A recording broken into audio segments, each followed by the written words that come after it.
So, moin moin everyone. Morgan Joe, Ashton, Tomolo, Schrader, Lania? I hope Mika is fine. Morning Ave.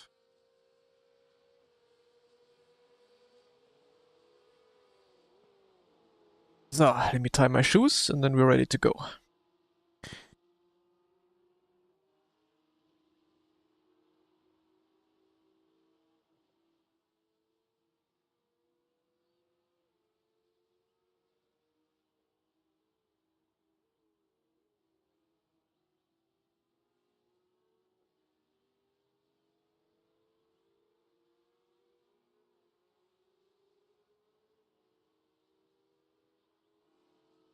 So, FOV is 121.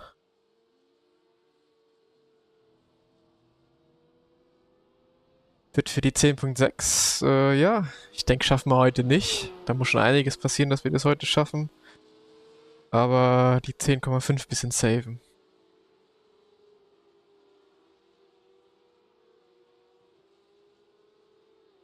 So, I was also just cutting a video that I'm gonna release tomorrow. It's gonna be a banger. Good video. Yeah, but now we're gonna do some more driving.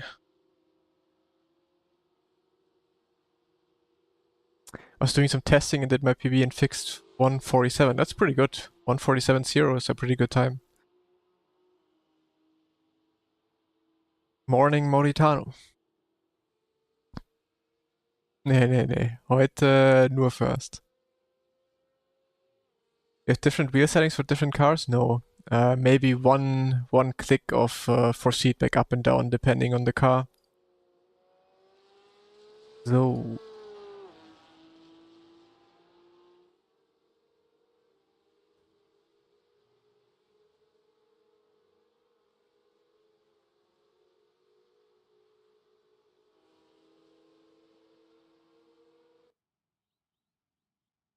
Hello, Mark from UK.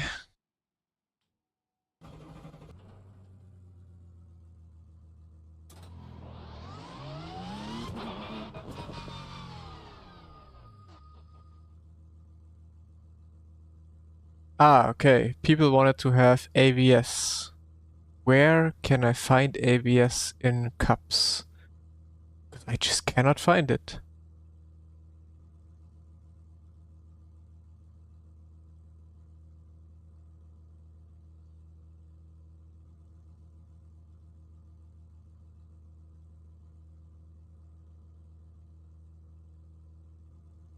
Pedals.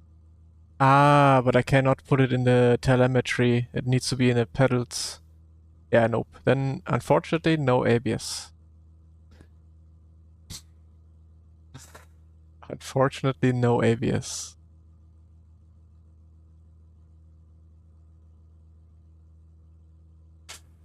Happy Thursday. Happy Thursday.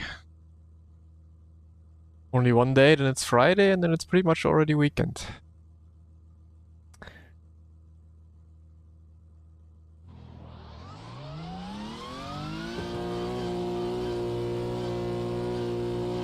Rusty, hello.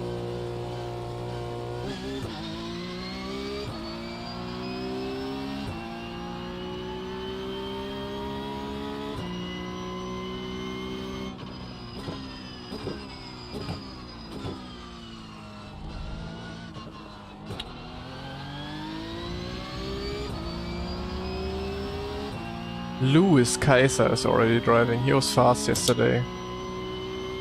Okay. So it will not be easy immediately here in the morning. But it's also not morning anymore. I went live like 2 hours later, so softs are gonna be higher already. Maybe we can take some of the good softs the early afternoon.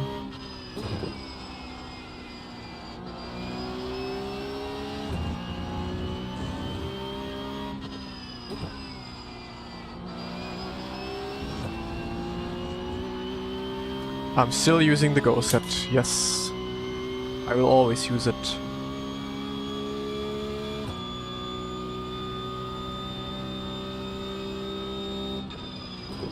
Hello G-March. Rusty Glaze, welcome, welcome.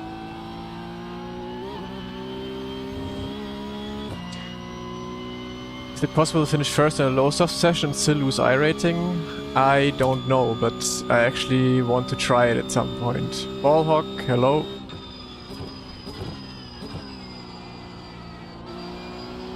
It's like I want to try and find the lowest... Oh, okay. The lowest soft I could possibly drive. And see what would happen if I then win. If it could be like 0 iRating or so.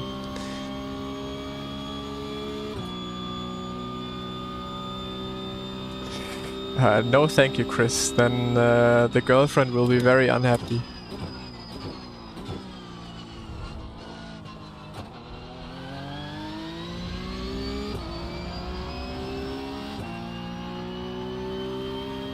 Selber PC, der gleiche.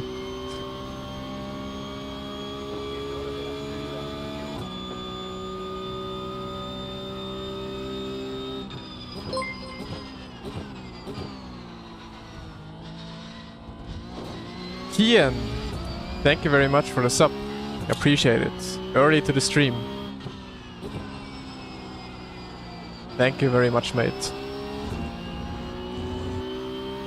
Exactly.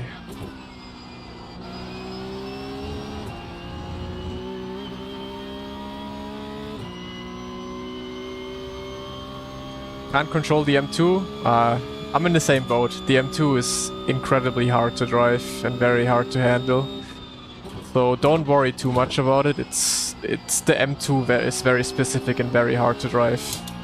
Once you can do some other cars, like going to GT4s, GT3s or Porsche Cup, will be a lot easier to navigate. Ah, okay. Then welcome to Twitch. And thanks for the sub once again, I appreciate it.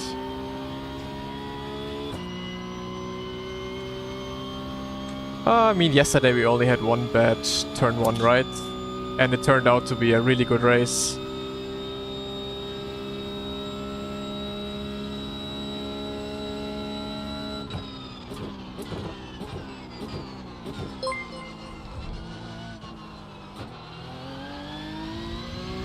Hey, what's going on? Guys, it's so early in the morning. Kachupi. Kachupoi? Oh, I say Kachupi. Thank you very much for the sub. Appreciate it a lot, man. What time is it? For me, it's 10:30 AM.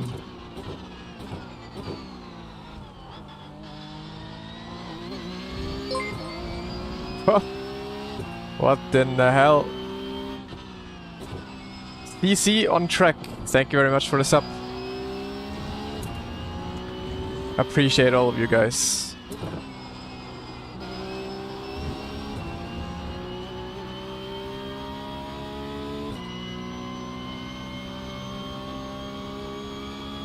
I did try Le Mans Ultimate, yes. I like the game a lot.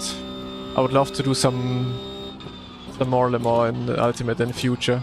And I think I will do some more Le Mans Ultimate in the future for sure. Subs coming in this morning, yeah?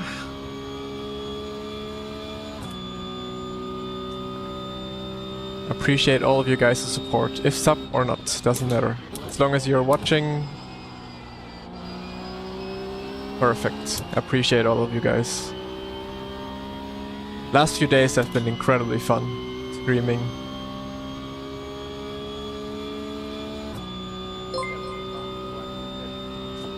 Himbis, thank you very much for the sub, man. Guys, what is going on?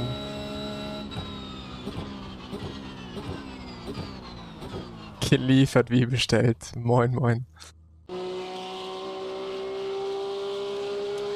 Ich bin auch seit, ich bin seit 6:30 schon auf. What brand of gloves do I recommend for sim racing? good question, because I'm looking myself at the moment which brand of gloves I really want. Fortunately, I still have the ones from BMW, which are from Puma. But yeah, they're not publicly available, unfortunately. But yeah, I was looking for gloves, but it is actually hard to find good ones immediately. But actually, like, cycling gloves are really good for sim racing as well. With the Twitch ads, you almost need a sub. Yeah, it's quite crazy recently, and I already put my ads like down. Like, I don't even play a lot of ads. I also put my ad placement basically in times when there's no race going on. But yeah, ads on Twitch are insane.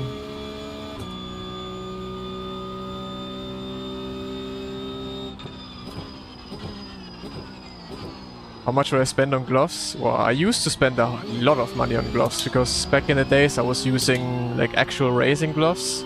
I have a couple of them for like, I don't know, 200 euros or so.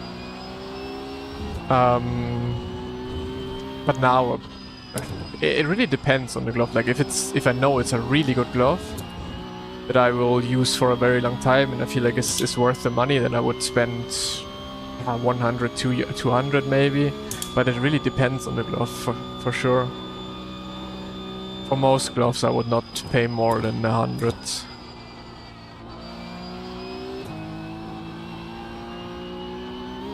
But yeah, there's a lot of cheaper options for sure. Just got my sim racing setup and I'm slow, very demotivated, not gonna lie. Give it time, man. No one of us, even me, was fast in the very beginning. Like, it took time. If you just think about it, I'm doing sim racing now since 20 years. 20 years, and imagine how many years or how much time. I don't want to demotivate you even more with saying how many years it took me. But yeah, it just takes time. Picking something new up, getting better at it. Have fun in the process. Like, don't force it too much. Just enjoy it, and once you enjoy it, you'll get better and better.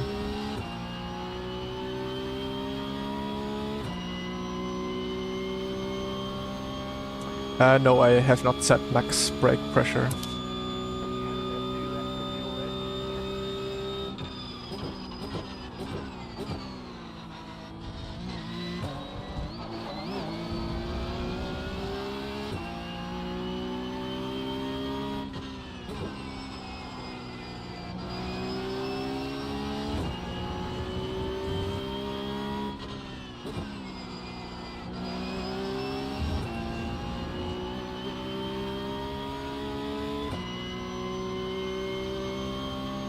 Yeah, literally don't worry about it too much. Like, don't buy a sim rig and immediately go like, bam, I have to win races. I know how it is. Like, when you're very competitive usually, then of course you're like always like, hey, I want to win, I want to be the best. But try to calm down that feeling a little bit. Like, I also have that, and whenever I'm streaming and whatnot, I'm always like, yeah, I want to win, I want to win. Even though I may have not the best preparation, but in the end I'm feeling like, okay, I'm just gonna try and have fun, and even if I'm second, third, or whatever place, if I had a good race, I had fun, perfect. So don't think about it too much, or don't sweat it too much about, I have to win, I have to win. Enjoy the process, and through that, when you enjoy it, you will get better for sure, and eventually you're gonna win races.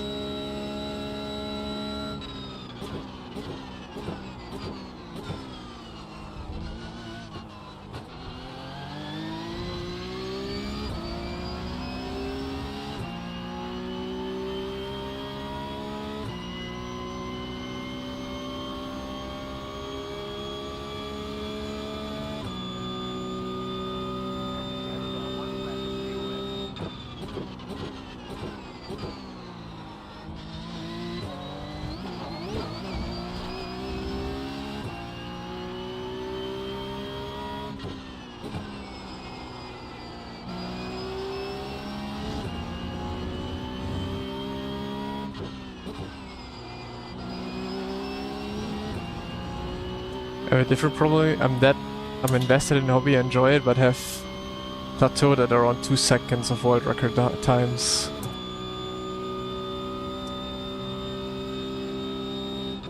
Yeah, it's then, yeah, then you have to go really into detail with like probably coaching or watching lots of guides and stuff and try to get better.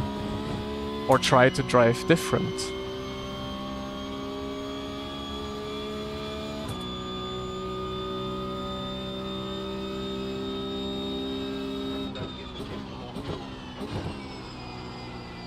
And yeah, like numbers like iRating make it bad for a lot of people. But in the end, you want to drive for something, right? Like you don't just want to drive for nothing. You want to at least drive for some competitive rating, but that also makes it like demotivating for a lot of people because, like you just said, you feel like you're stuck somewhere with like staying with the same iRating range or so. But in reality, that just doesn't matter. Like you shouldn't look at that. You just look at it as like a number that puts you into the grid with the same people as you, and then you're gonna be able to fight against them, not be completely crushed or yeah, drive away at the front.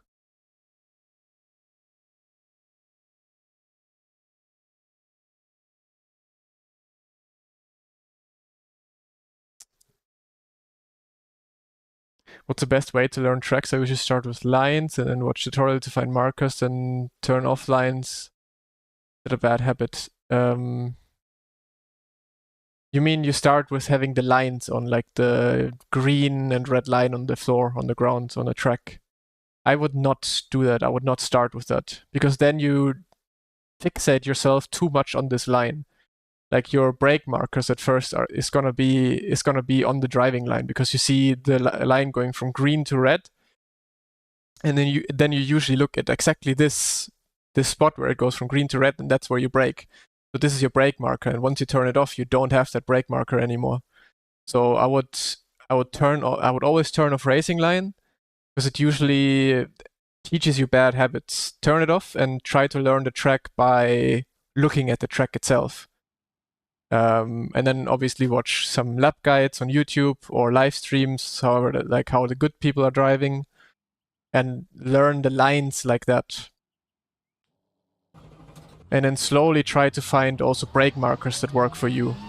Because if you watch YouTube videos for brake markers, they don't usually work for you. Because people are driving with different FOBs, different monitors, different everything, and that changes brake markers completely. So always try to find your own brake markers. And you can simply do that by trying to brake as late as possible.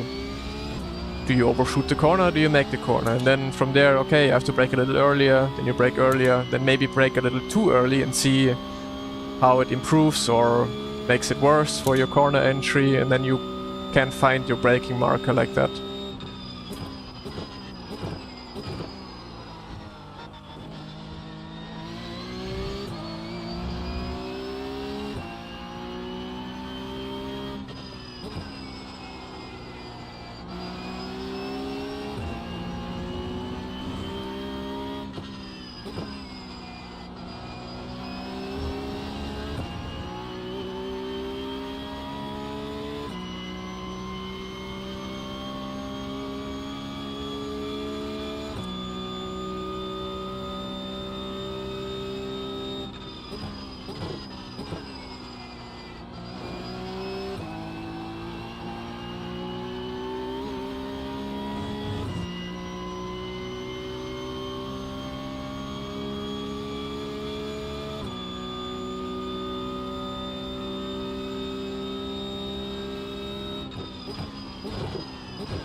Sind im gleichen Split.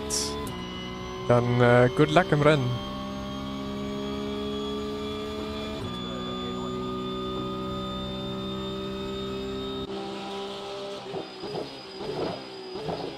Did you ever receive coaching? Of course, yeah.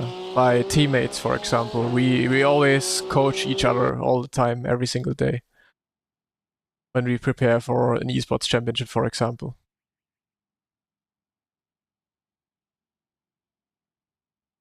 So, who do we have? It's already quite a good grid, I think.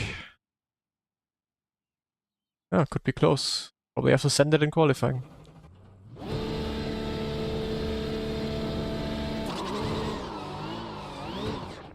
Too much. Except the way you're driving.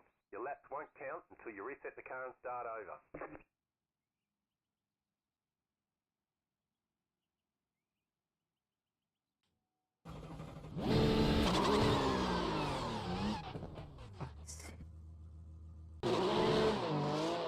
Let me do my burnout.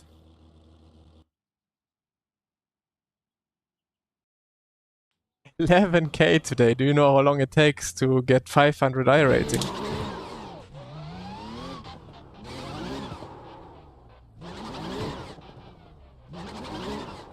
You need to drive normal laps during qualifying. Your laps won't count until you reset the car and start over. I mean, it's also annoying what I am doing.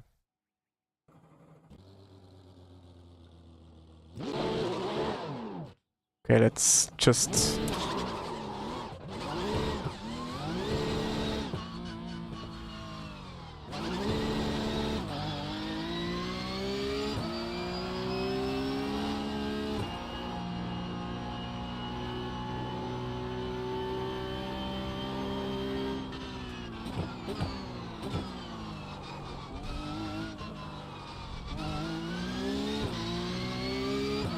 Normal laps. We don't do normal laps here.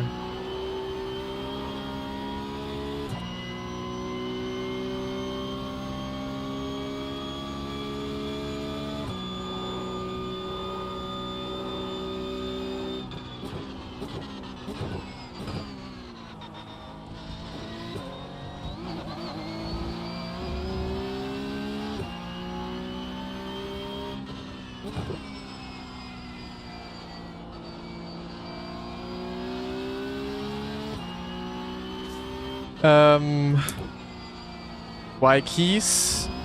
I always say, do what you enjoy.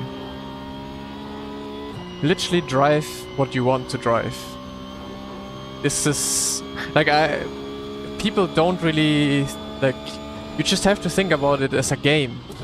This is a game after all. You're doing this for fun. So literally drive what you enjoy, what gives you joy, what you have fun with. So if you want to drive GT4, drive GT4. If you want to drive GT3, drive GT3. That's literally it.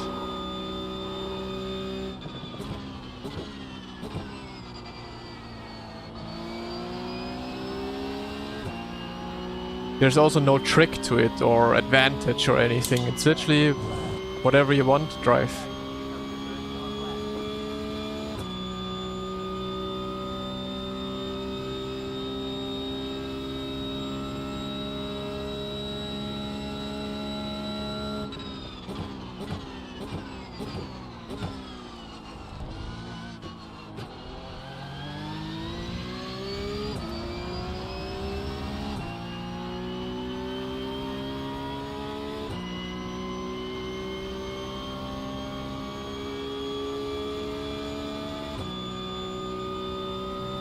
Also make sure you buy the right tracks that are in the championships you want to participate in.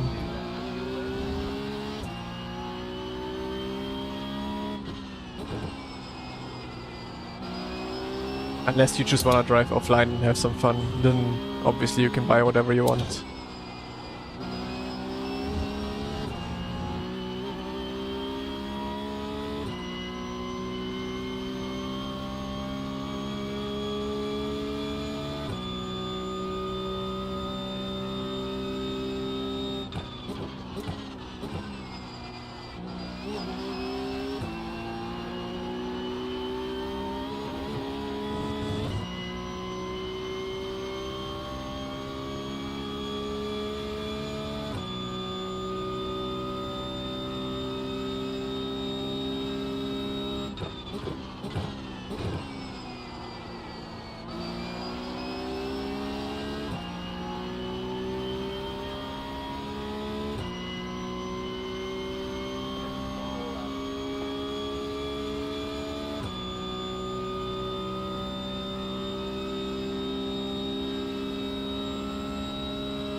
Holy, it was a bad turn one.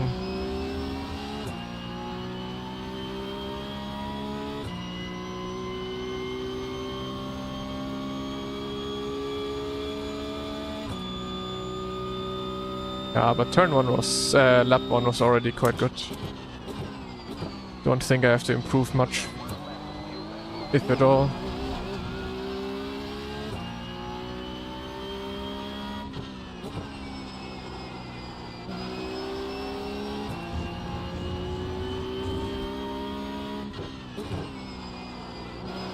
Also, tires were pretty much only good for lap 1.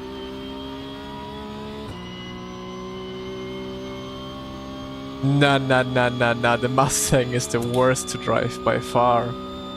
What? Like, I'm doing the GT4 setups for Go setups, and I drive Mustang, BMW, and Porsche. The Mustang is literally like, by far the worst car to drive.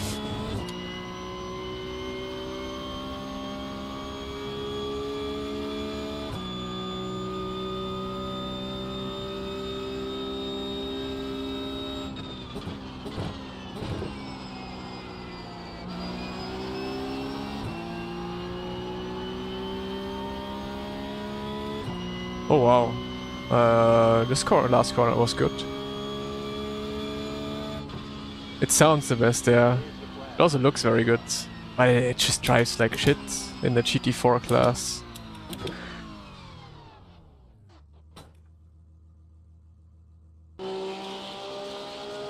What's wrong with the Mustang?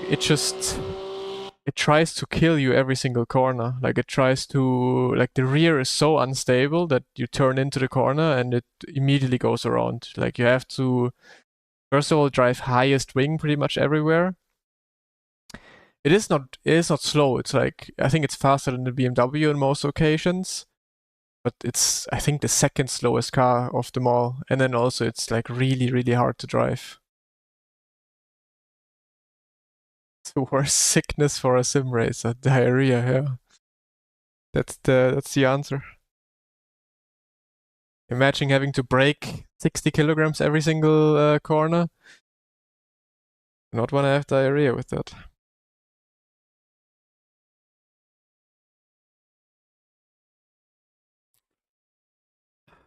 A little Sandro. How much does Go setup cost? Depends what you want. Like there's multiple plans that you can get.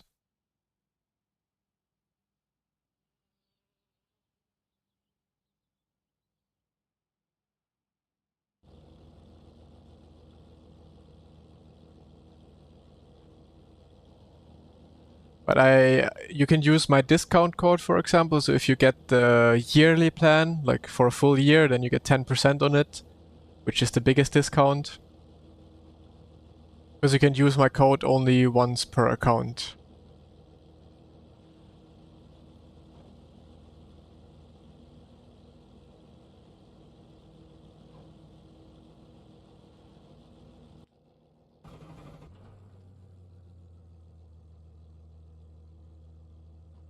Oh, Lewis is quite close in time. The estimated strength of field is 3,537. 3.5k only. Huh. Favorite track to drive? Nordschleife.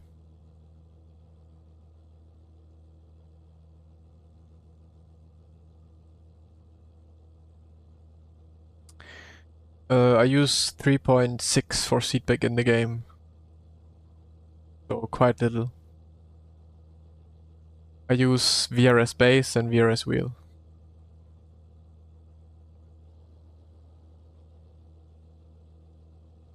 Least favorite track to drive, there's a lot. I hate Portimao, I fucking hate Laguna Seca, I used to hate Monza quite a lot. What else? There's only a very handful of tracks that I like, and most tracks I just hate.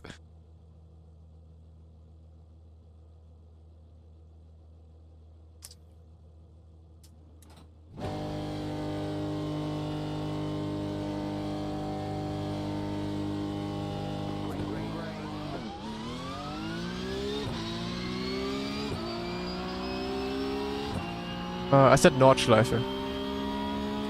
Nordschleife is the long one. Nürburgring is the short one.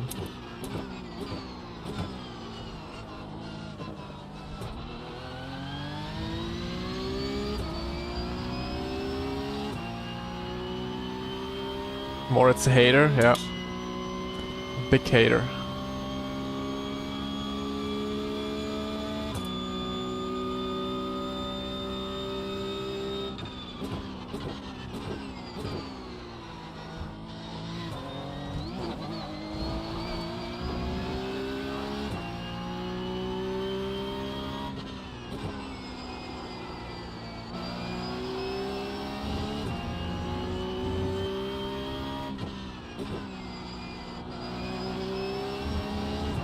Bro, everyone is C license in here.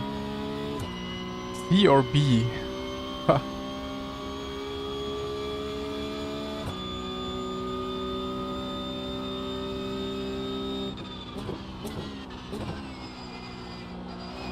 Yeah, I also never really liked Monza too much. It was always too boring to me. But actually it grew on me in the last year or so.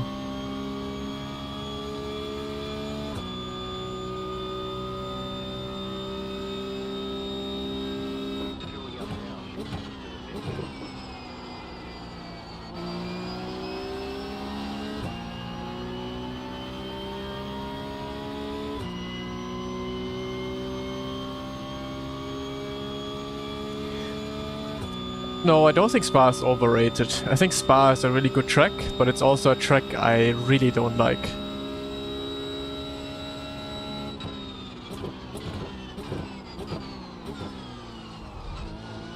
But usually I don't like tracks when I'm not good at them.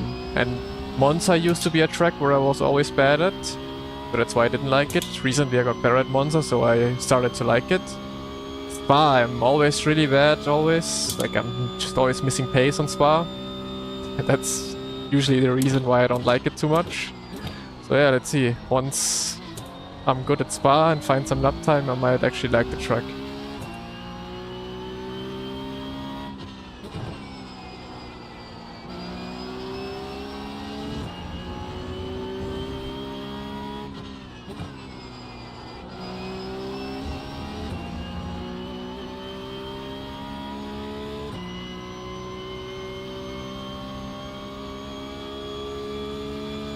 Noah, ich fahre für Maus.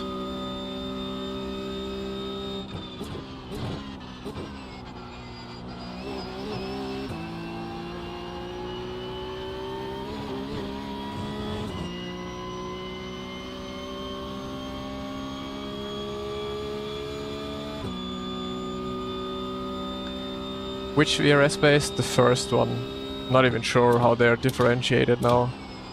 But I'm driving the first one with 20 Newton meters. No, still no mouse livery. I mean, we're basically like a BMW team, so there's not gonna be a mouse livery for this car. Also, we basically only get liveries when we actually drive something important. Do you want one? Nah. I love my livery.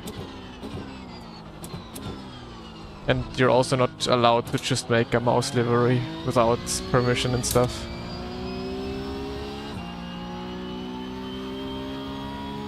There, I like my own livery too much to use something else.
Wait, Sandro, did you do the livery for Lasse or what?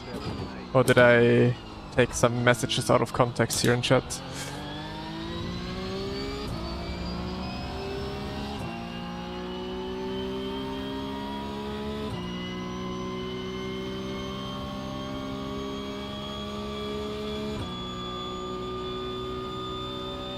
(11 PM), well then, good night.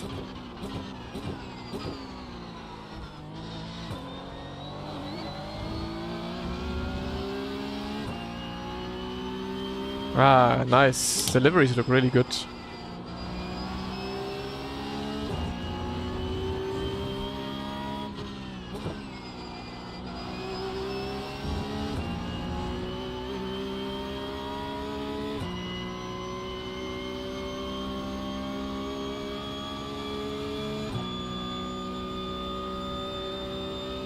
Full-time esports. Content creation is just, I guess, fun to me, my hobby. I enjoy doing it, so I'm doing it right now.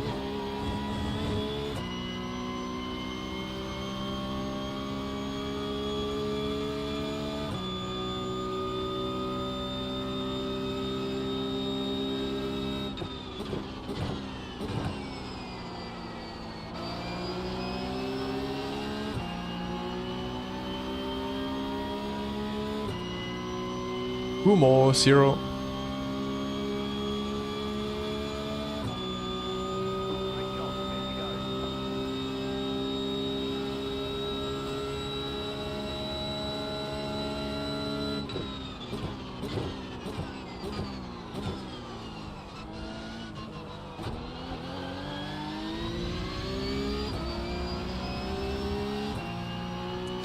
Broken, yeah. Now we have to try and keep it.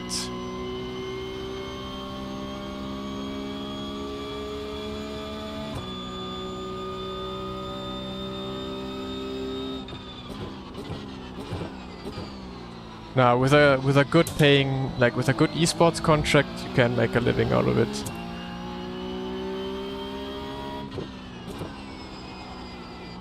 But it's like only like 10 sim races can actually have the opportunity to do that. And if not, you have to do like multiple things. You have to do like content creation, you have to do sell setups, you have to do coaching. Then maybe you get paid for some smaller esports teams, so all of that together you can maybe make it full time, yeah.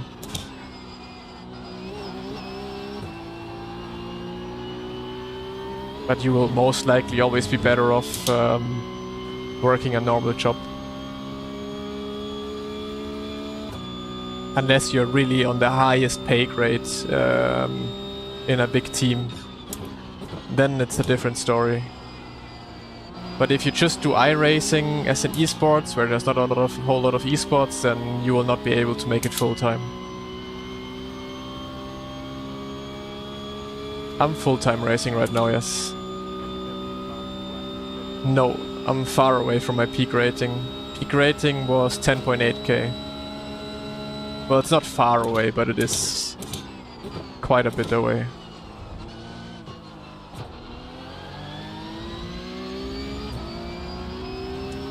So I'll do PESC again. I mean, the last time I did PESC was what, in 2019? I mean, if PESC exists again, then and I have time for it, then maybe, but I'm not sure. So far, there's absolutely no info on this championship. It really depends on schedule, on how much there is to win, how much, yeah, everything.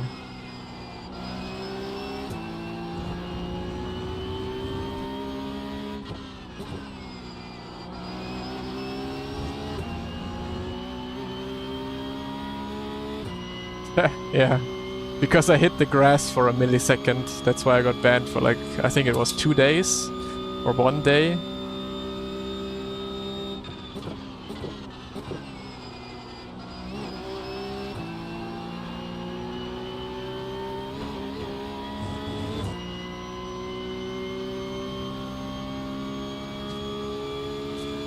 That was insane. Crazy times back then.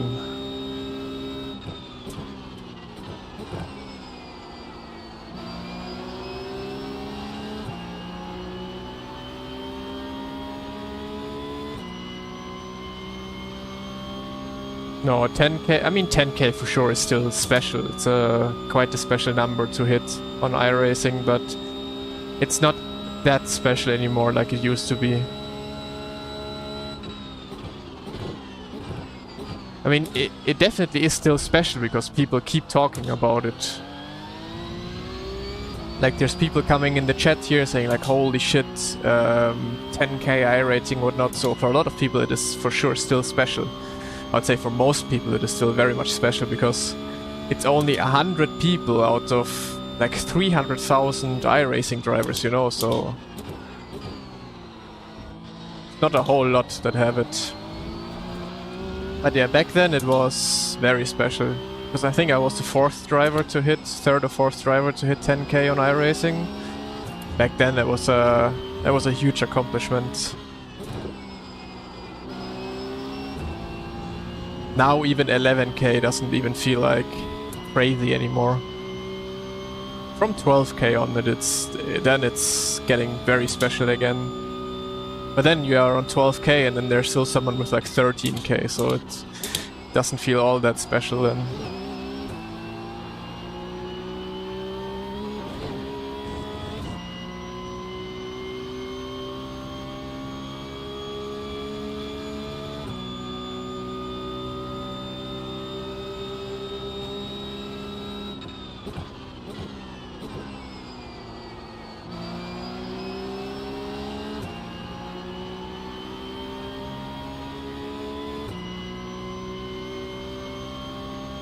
No, 10 to 12 is there's no skill gap whatsoever. It's literally just grind.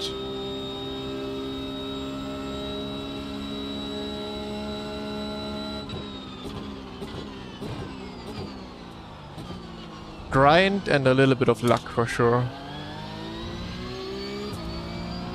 Because like if I would be crashed out in this race and have a DNF, I would lose 180 iRating.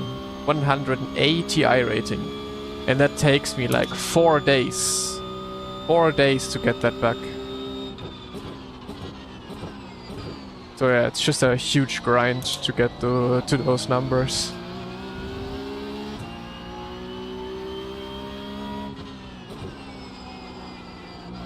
That's why like Aaron, for example, like he's gonna be in P1 with like this 13k iRating for a very long time. Because like going from 12, which the second place has 12 right now, I think, quite low 12. It would take him probably like a full year of everyday grind to get 1000 iRating.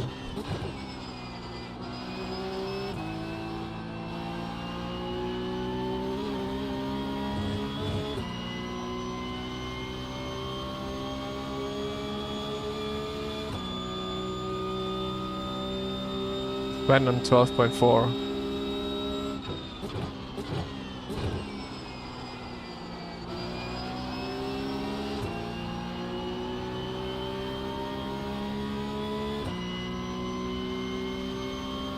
But yeah, you need something like a PES qualifying series again and then win basically every single race there.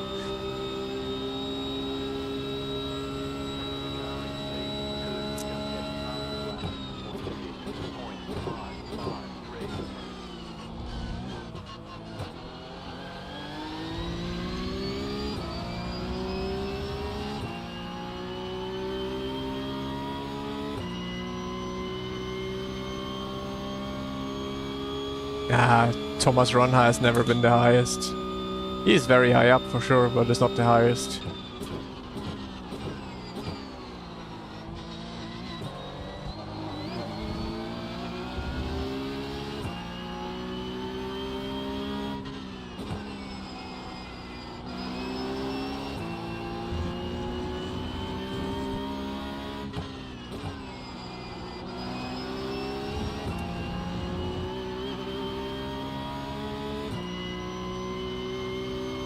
Is Brandon Lee slow? No, of course not. He's one of the best. How else do you think he won F1 esports multiple times?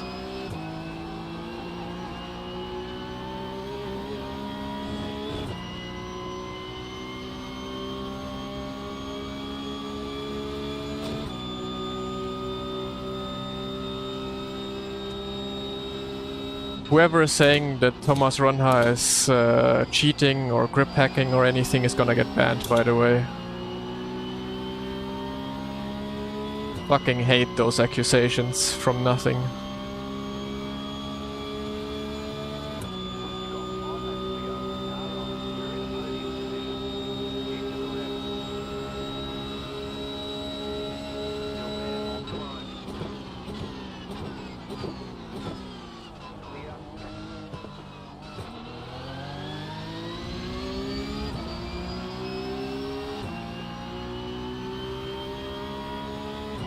Andre Melchers. Does this guy still exist? But was he actually? I think I'm missing this this lore of iRacing.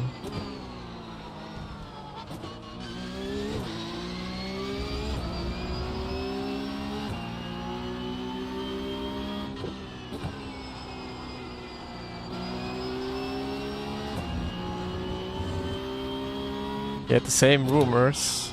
Interesting.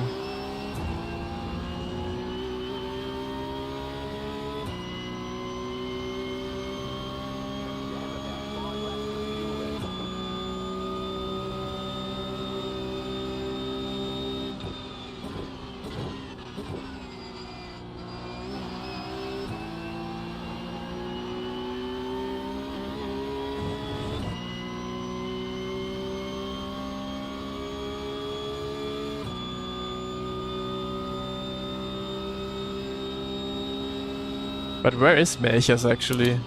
Because I think last time I've seen him was, yeah, during PES qualifiers, like 3 years ago. Don't think I've ever seen him since.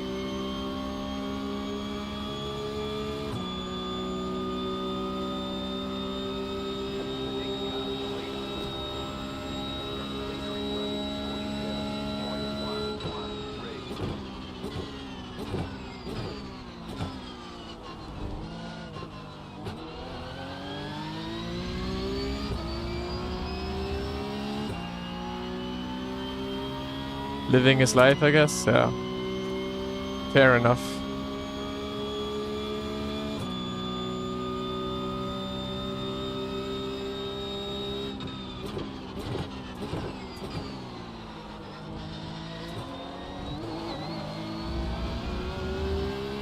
Do you know pizza? Fucking pizza, of course.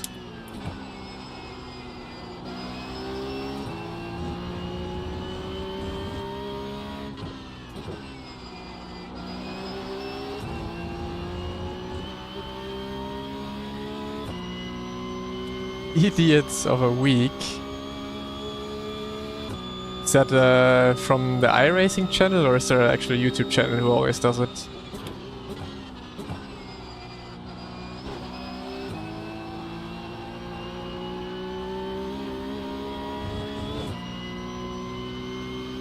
Pizza or beer? Pizza. Controversial? I don't like beer.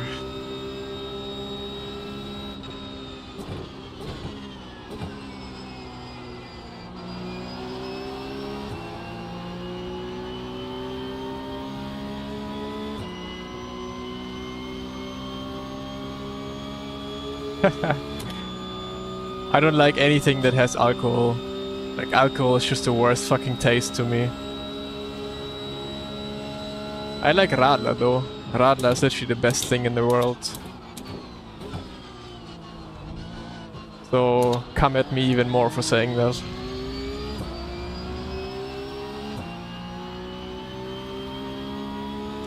Pizza or Schnitzel? Probably have to say pizza.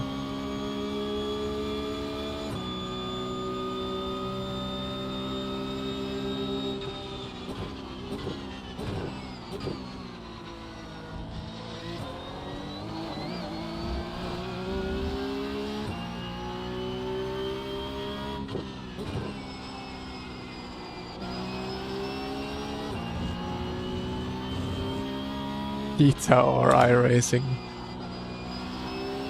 Pizza.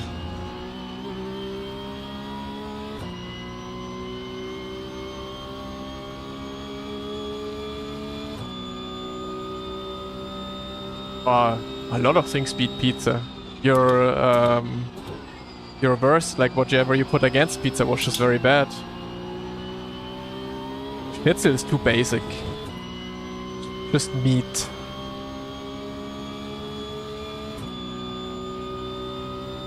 Give me more. iRacing or DTM Esports? Rah, DTM Esports. By far. Easy.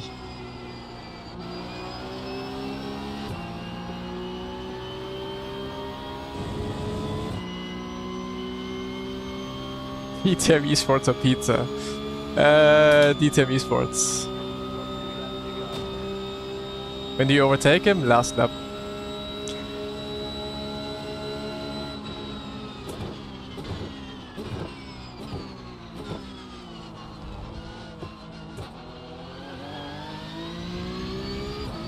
Pizza or driving? Well, what kind of driving? DTM Esports or Yuri Stop? Oof. That's a tough one.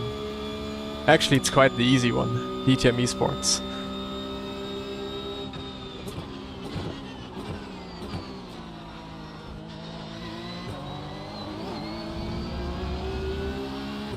IRA MP3 or pickup? Pickup.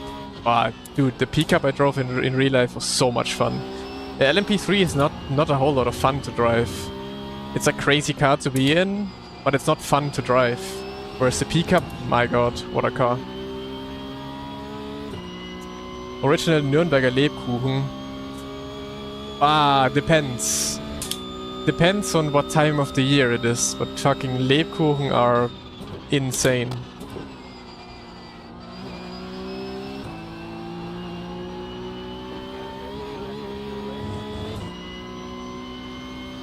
Yeah, trophy or pizza? Trophy. Homemade dish from mama. If you changed it by homemade dish from dad, then I would have said this one. Because my dad was a cook. A good cook. So, let's go overtake, right?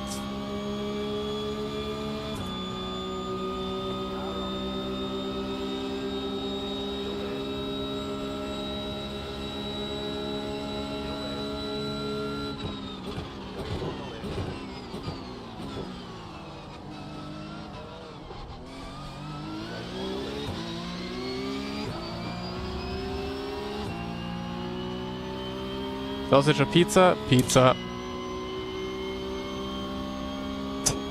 Okay, pizza wins against a lot of things, but everything you put against pizza is just so bad.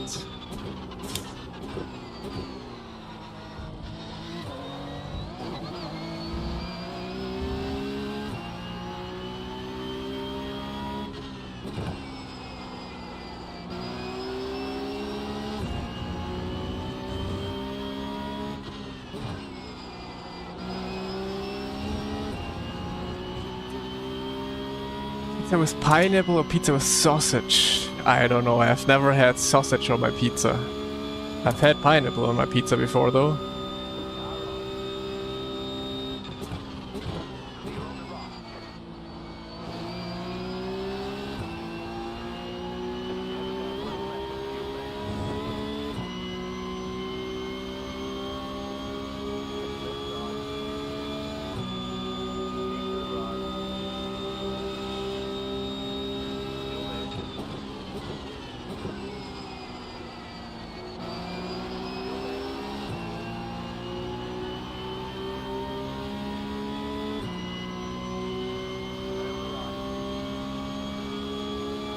Fuck.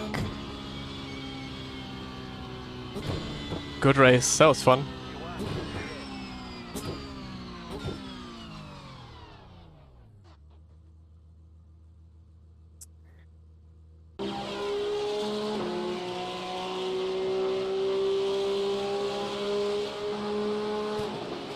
Go-kart sized pickup or pickup sized go-kart? Go-kart sized pickup. That would be fun.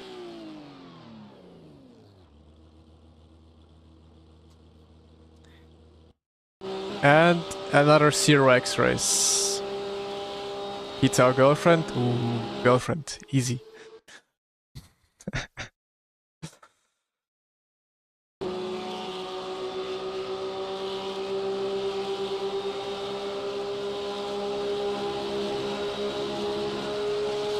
Girlfriend or DTM Esports? Hey, hey, hey. Girlfriend.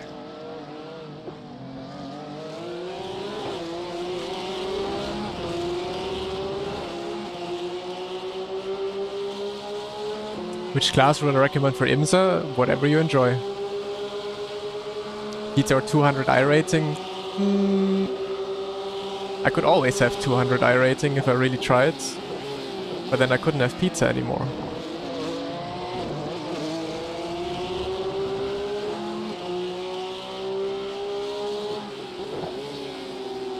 Bro, try the DTM cars, they're insane. Like, especially the old ones, you'll have so much fun. 13k? 13k.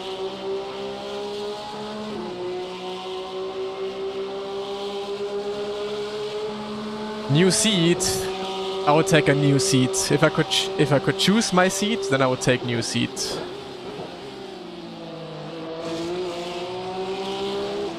Favorite toppings on pizza? Ham and mushrooms. Or just salami, pepperoni.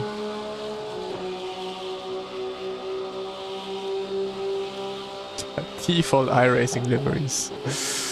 I don't care, default iRacing liveries.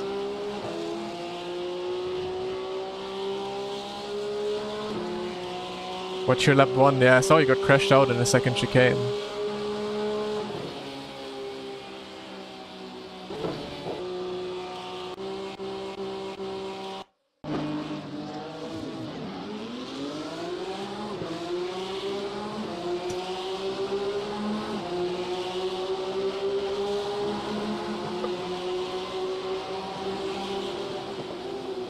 How can I go full throttle right after apex? Is there a trick? I feel like I spin every time if I do this. You have to approach the corner in a way.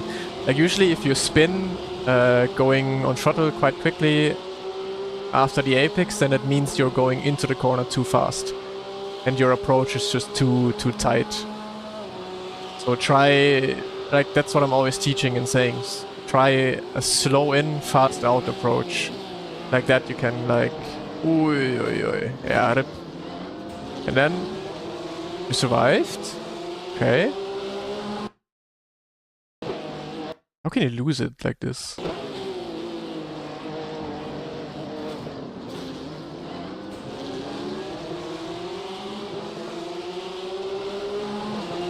Margarita with jalapenos. I hate hot food. Spicy food destroys me, so no thank you to jalapenos.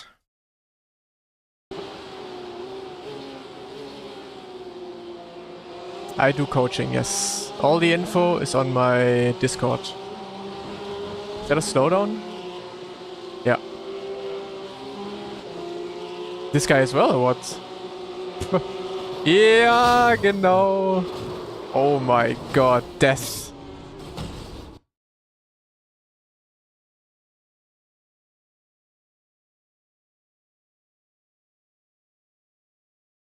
Always these Falcon drivers.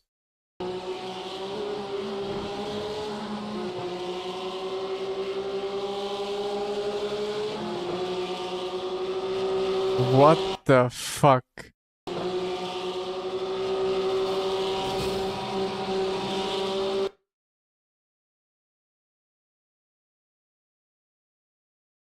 And then absolute death. But wait, did he survive? Wait. Oh no, he didn't. Oh, he did. No damage.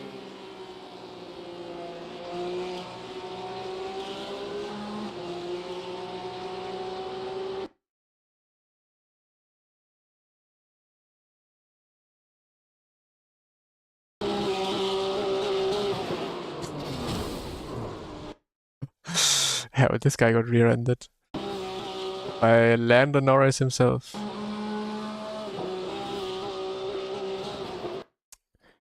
You didn't see anything of this? Let me see. Yeah, okay, depending where he sits, like I can see the car spinning, but depending where he sits, like if he sits a bit lower, then I guess he can't see anything happening in front.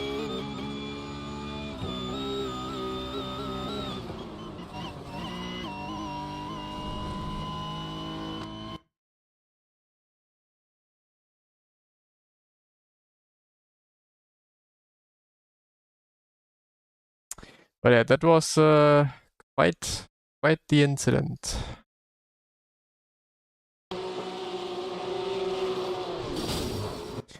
Hey, like your car gets thrown immediately into the barrier, like bam.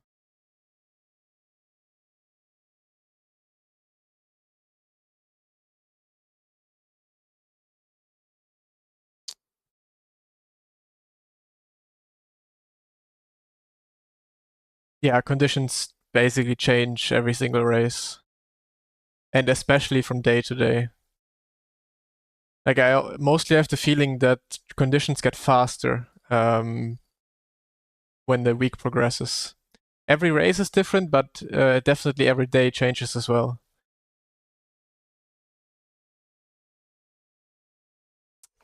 I guess if you're fast enough by crashing someone completely head on, then you don't get damage. Also happened to me in Interlagos once. Yeah, you didn't get any damage.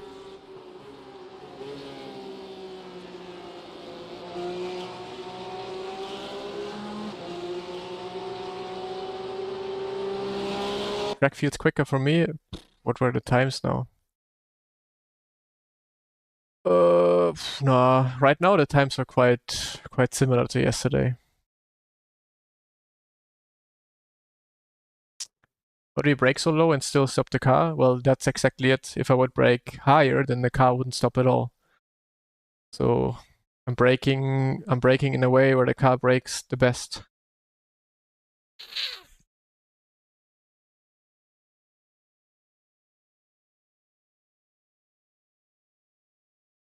I think iRacing just can't calculate. iRacing has a hard time calculating hits when it's like this, where someone crashes into you with such high speed, and especially from the side. Then iRacing, I don't know, probably has a hard time calculating what's actually going like happening, and then that's how you oftentimes get away with it,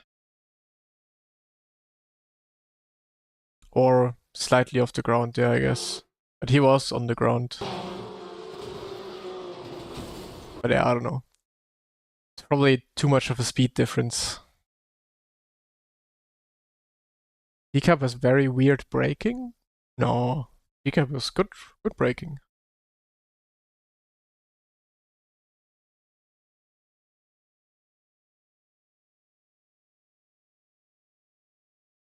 10. Nice. Crazy. 10 with a 3.5k soft. Lewis also got 7k now. Let's check him out. He seems good. He's been on iRacing since 1 year.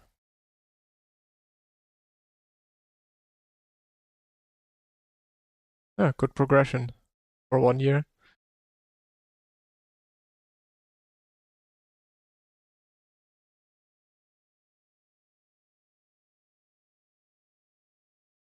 But I mean, every car on iRacing is exactly like that.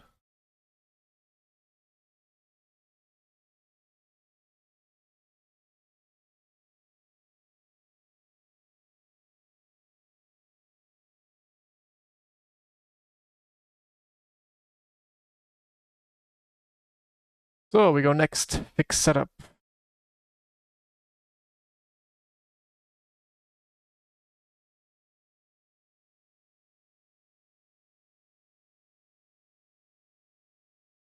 Why do some drivers with AOB license drive in rookie class? I've seen a couple of times. I mean, there's not a real rookie championship, right? Is there? Like, if I would want to drive Mazda, for example, then I'm gonna be paired with rookie drivers with my A license.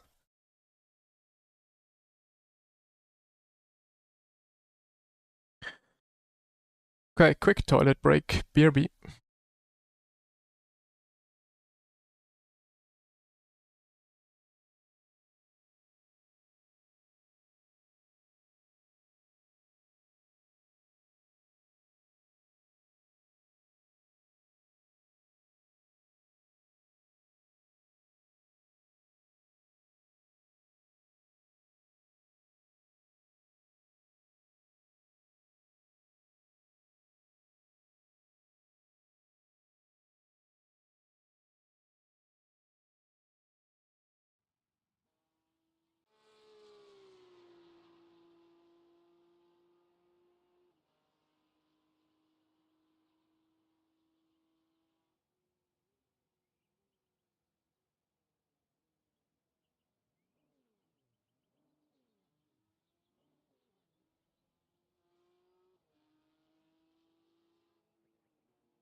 Is getting a DC common in iRacing. Just had my first one previous race. Usually not. Usually iRacing is very much chill about your connection acting up. Like when you have connection issues, usually it takes quite a long time for iRacing to really throw you out the session. You expect friend requests on iRacing? No, I never check it or look at it. Do I have friend requests? Requests? No requests. But I also have no friends right now. Huh? I guess this is bugged. I have no friends and no one wants to be my friend. Well, it is what it is.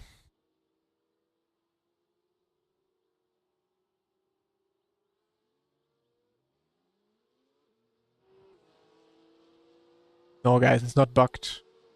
I'm just lonely. That's what you get for sitting inside all day and just driving iRacing and nothing else. You don't have any friends and no one wants to be your friend.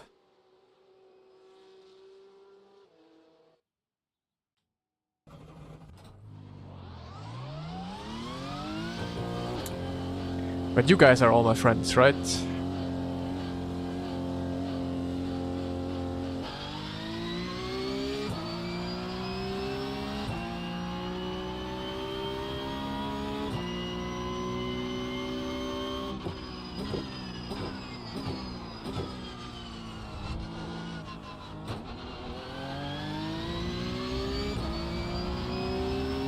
Friends are overrated.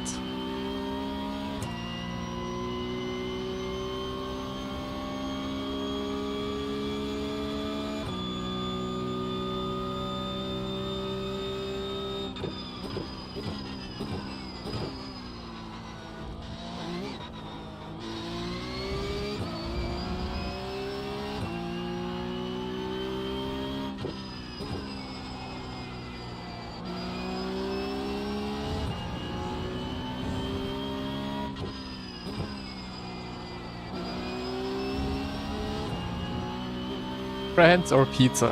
Pizza.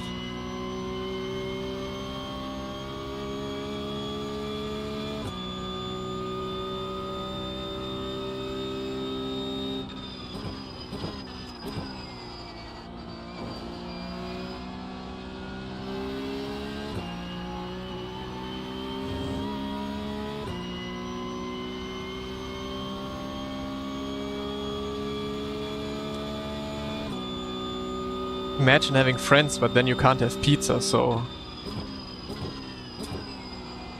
Definitely pizza.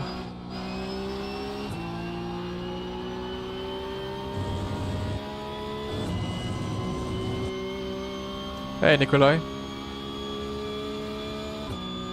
What bite point in clutch? 50%. Now the 45.9. I did it yesterday, I wanna do it again.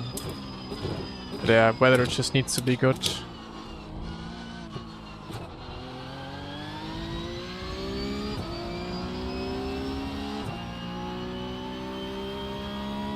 Monza looks a bit bare. I guess could be my graphic settings. They are very low.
Next track is Imola, if I'm not mistaken.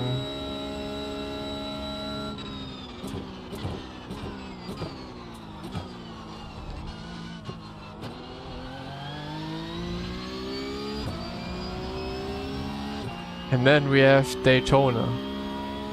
That's gonna be a fun week.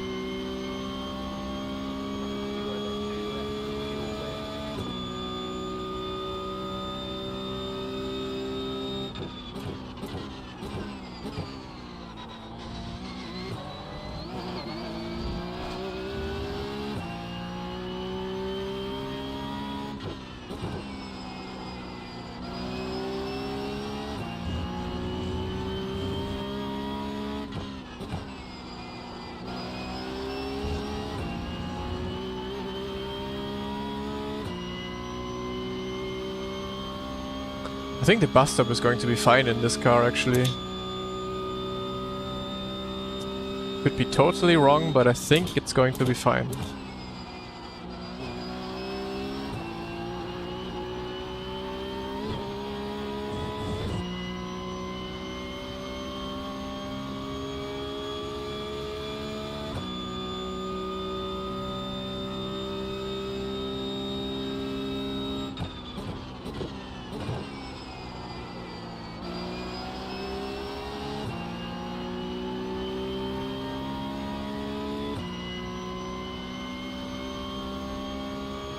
Imola chicane could be interesting.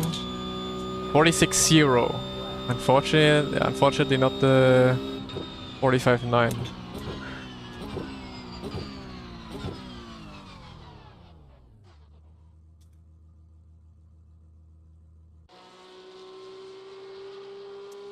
I don't have Daytona, but in this week I'm on ski vacation, so I don't have to worry about it. Yeah, that sounds a lot better than driving Daytona.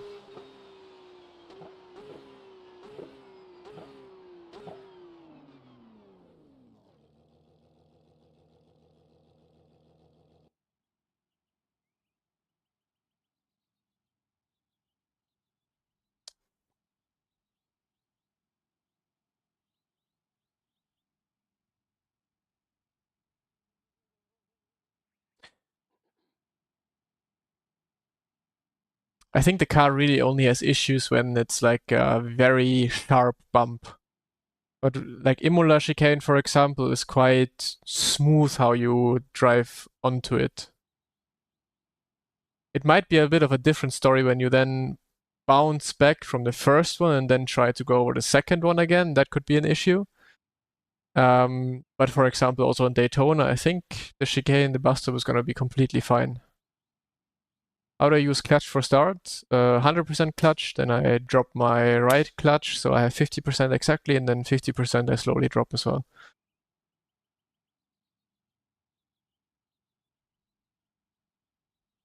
Use a support connected to your cockpit. What support?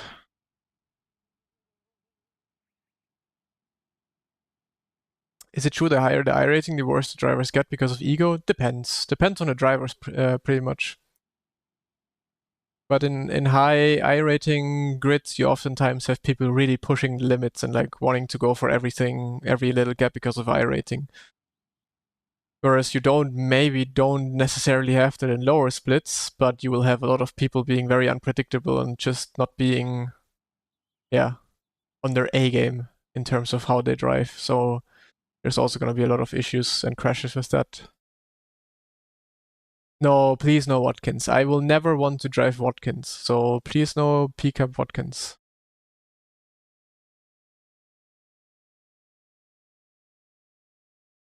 Does it change with the byte point since the 992.1? I think so, yeah. Slightly different.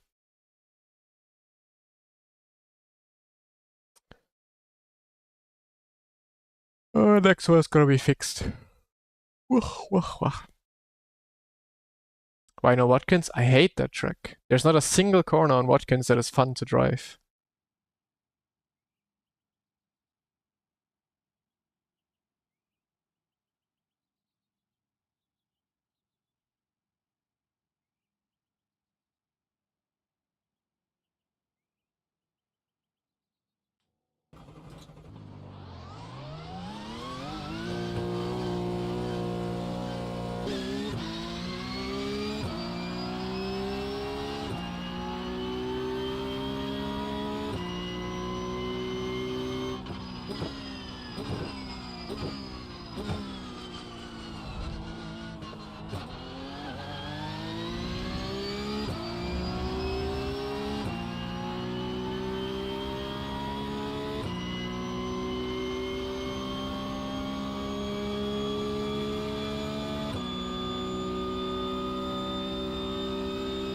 Have I tried Adelaide? Yeah.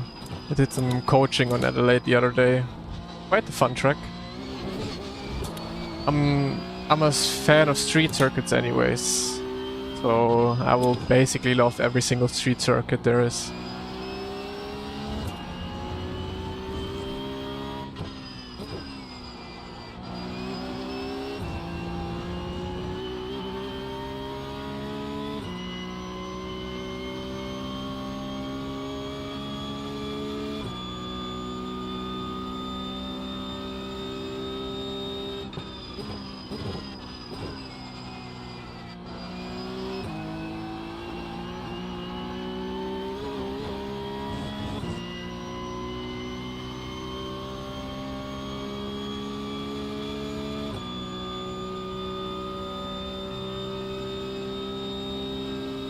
Teacup, Adelaide and Long Beach? Hell yeah, I would do it.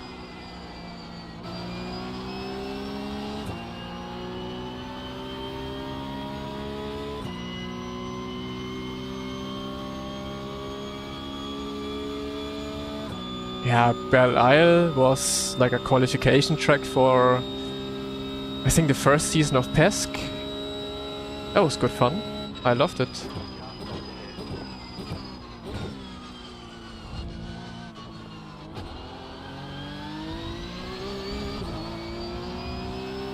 Mexico City. Also good. Not great, but okay-ish track.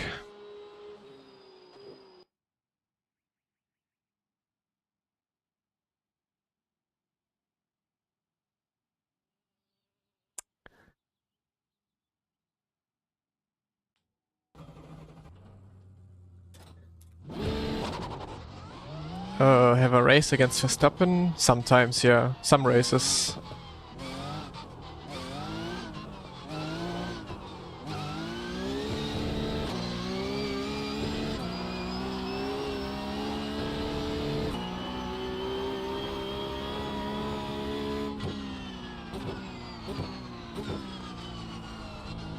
Favorite corner ever?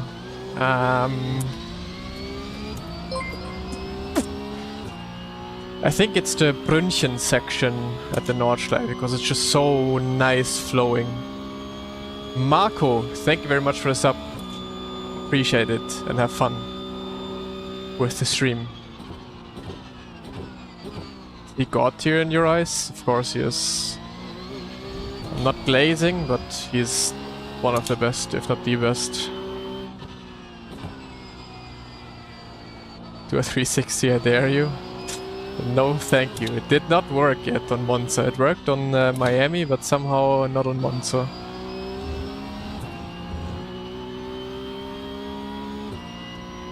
Yeah, from Hohe Acht, everything down there, up until Pflanzgarten is literally the best corner sequence you can get.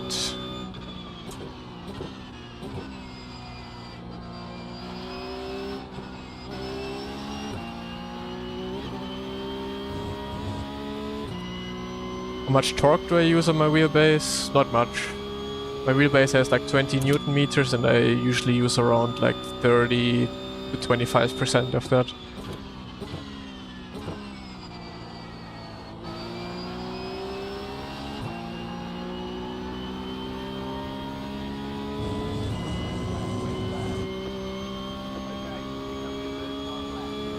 Wollte mich mal bei dir bedanken, schaue sehr gern dir beim Fahren zu, mach weiter so. Vielen lieben Dank dir, auch für die nette Nachricht. Freut mich sehr.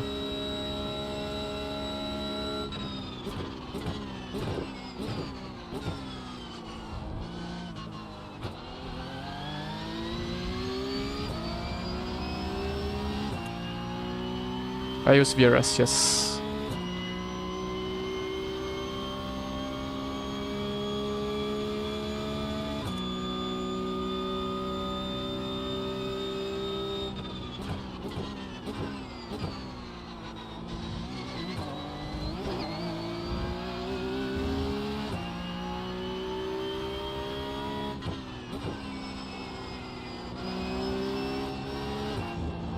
Bruh. I think it Track feels very good, very fast, so this could be getting into the 45s. But I don't know if I full send it next lap because it's literally a one shot now with this off track. Let's see.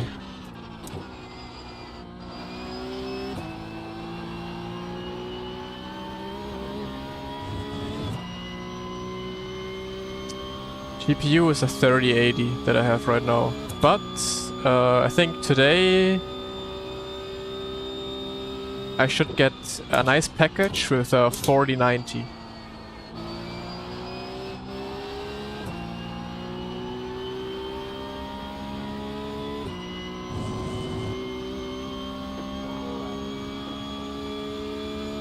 Okay, full push, all risk, let's go.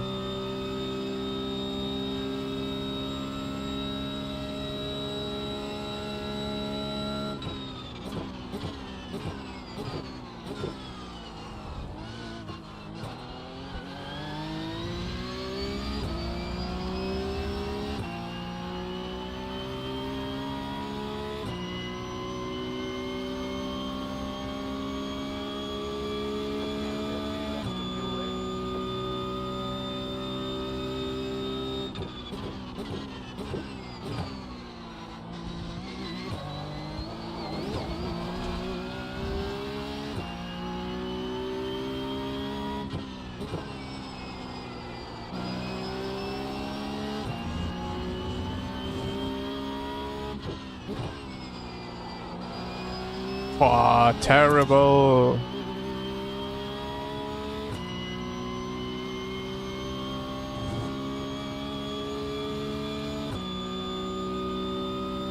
For seatback settings, you can find on my Discord. I posted them there.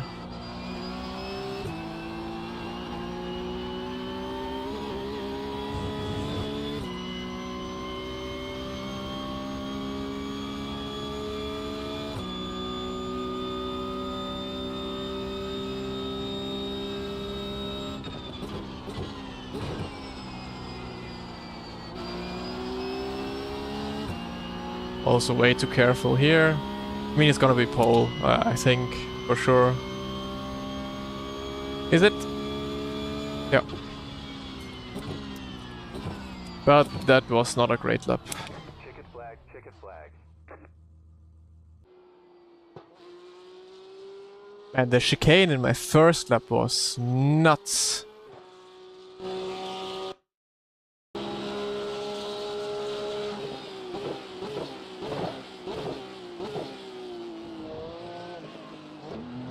This was perfect, and this was great. Yeah, that was... I don't think you can drive the chicane any better than this.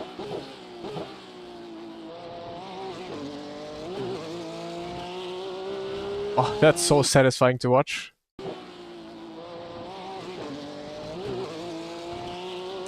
Beautiful.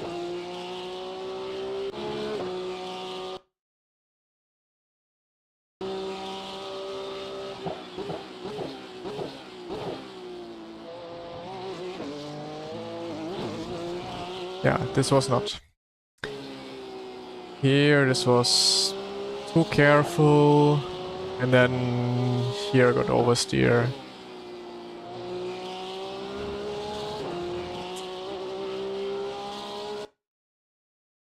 Ascari. Also missed it.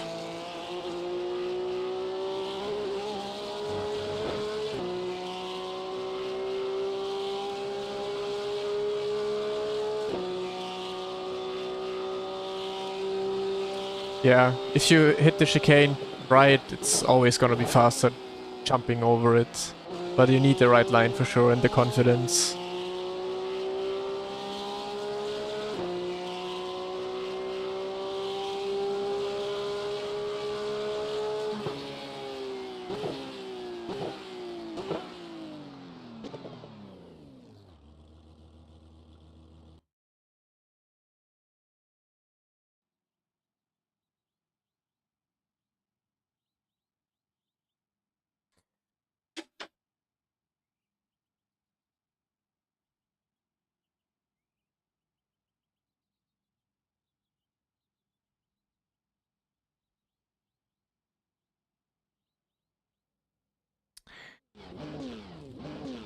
I see, we need about 20 followers during this race to reach 10k followers on Twitch.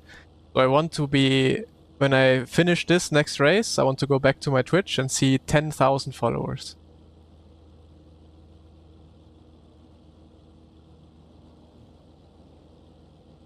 And then I quit forever.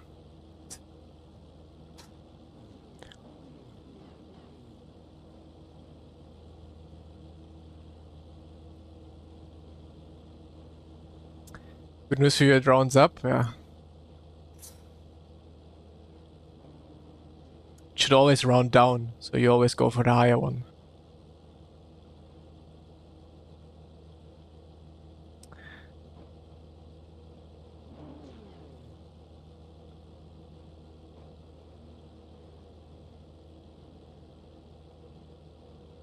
Gotta say please.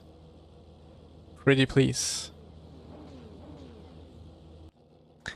YouTube is better? Well then, everyone on YouTube subscribe if you're not subscribed yet. Also on YouTube I'm trying to catch the 10k subs. 10k subs on YouTube would be insane.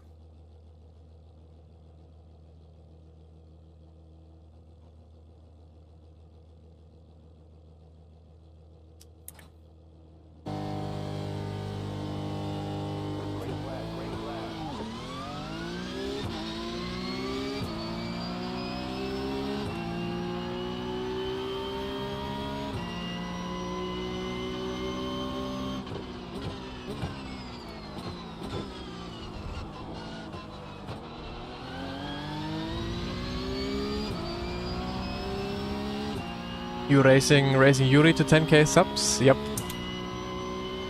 Can't let him overtake me. That clutch slip was smooth as hell. I don't think I've ever had it this smooth.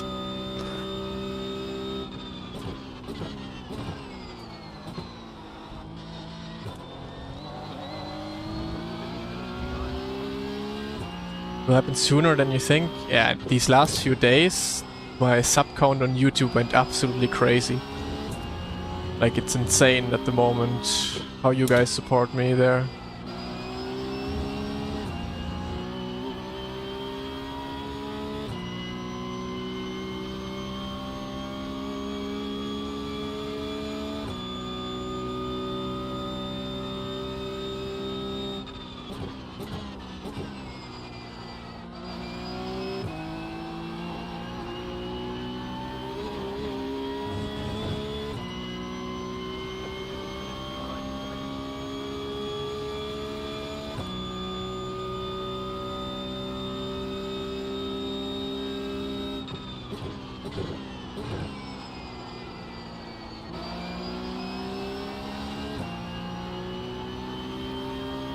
Spam shorts and have a little outro saying come watch my stream. I don't know, shorts, shorts always get insane amount of views, but they don't do much else really. Like, they don't really get you any subscribers or anything. It's literally just views.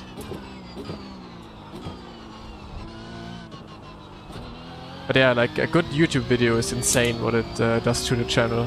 Like my latest YouTube video with the Road Atlanta race, it's insane. The views, the subscribers from it and stuff, comments, likes. Huh. Yeah, shorts are good advertisement though, yeah. Maybe after the short they watch some more stuff. I have a good short planned for today.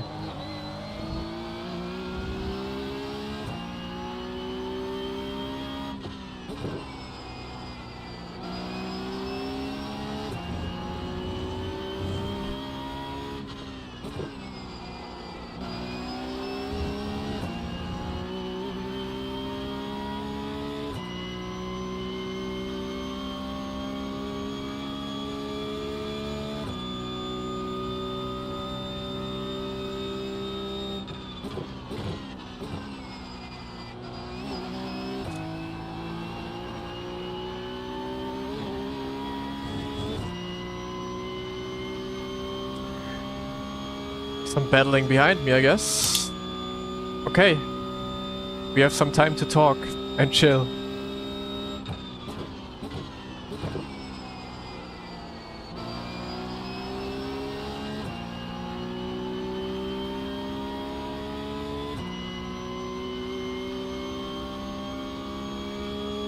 Ah yeah, you subbed from that YouTube video, okay. Interesting.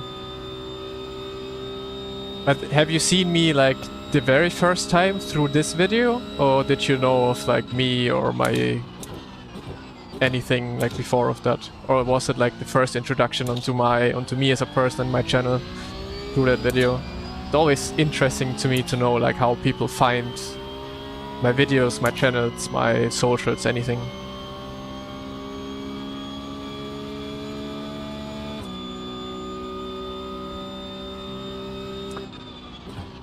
There's gonna be a video tomorrow where you can see how well I pass others. I have a very, very good video planned for tomorrow at like 2 PM.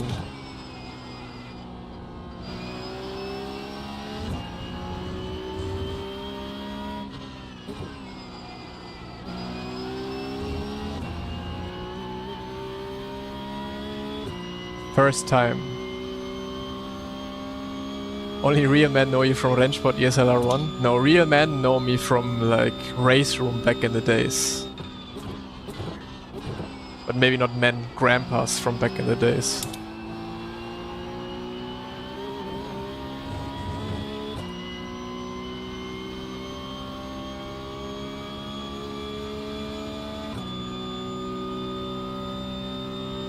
Yeah, I know. I mean, of course it's not the most exciting to watch me drive in P1 the whole time.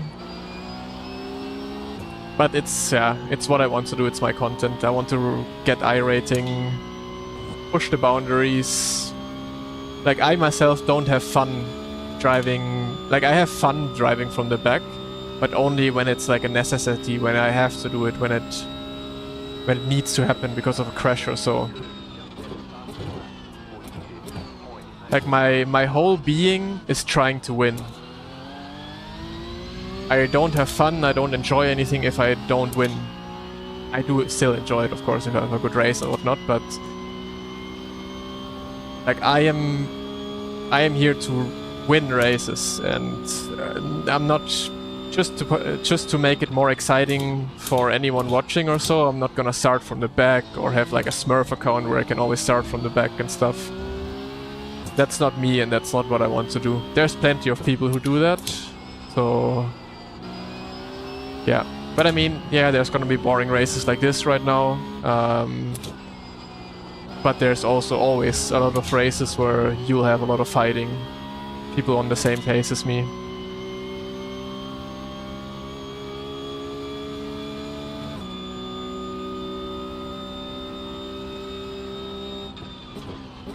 Not necessarily YouTube pushing sim racing, it's like a lot of good drivers actually started doing YouTube videos now and whatnot. Because I think it has to do with the esports scene dying a little bit, and everyone kind of has some time on their hands and also wants to do something within sim racing, so a lot of people start making YouTube videos, streaming right now.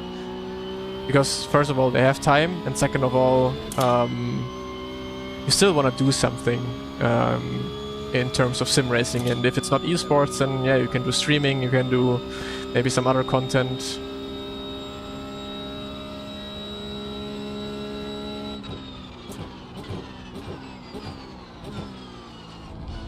Like for me, I love editing videos, I love making content, I love all of the social media game that you have to do. It's almost like a hobby to me, so that's... And I'm just happy I can right now, because usually during esports season, especially these last 3 years, I have not had time to do anything like this. So I'm really, really enjoying myself right now. And especially when I see that you guys enjoy it as well, love it, love watching the streams, watching my content and whatnot, supporting, then it's even more fun.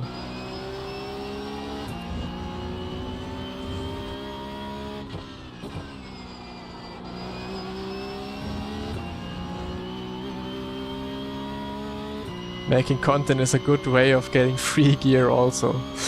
Yeah, let's see. I think for that I need to be really big.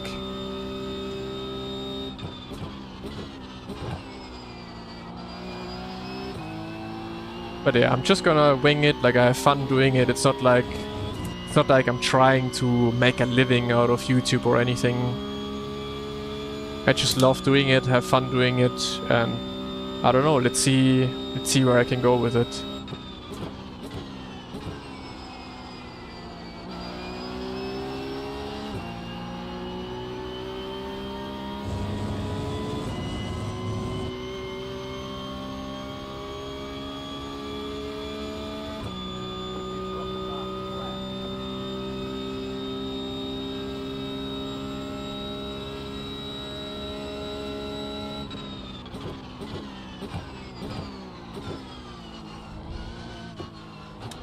Yeah, and also if I would be driving every single race starting from the back or somewhere in the midfield, then I'm just like, I would say most other streamers, you know? So I guess you get a kind of unique view here, being oftentimes at the front. I mean, people like Lasse do the same, they're oftentimes at the front in most races. But there's not a whole lot of pro drivers that actually do good content creation.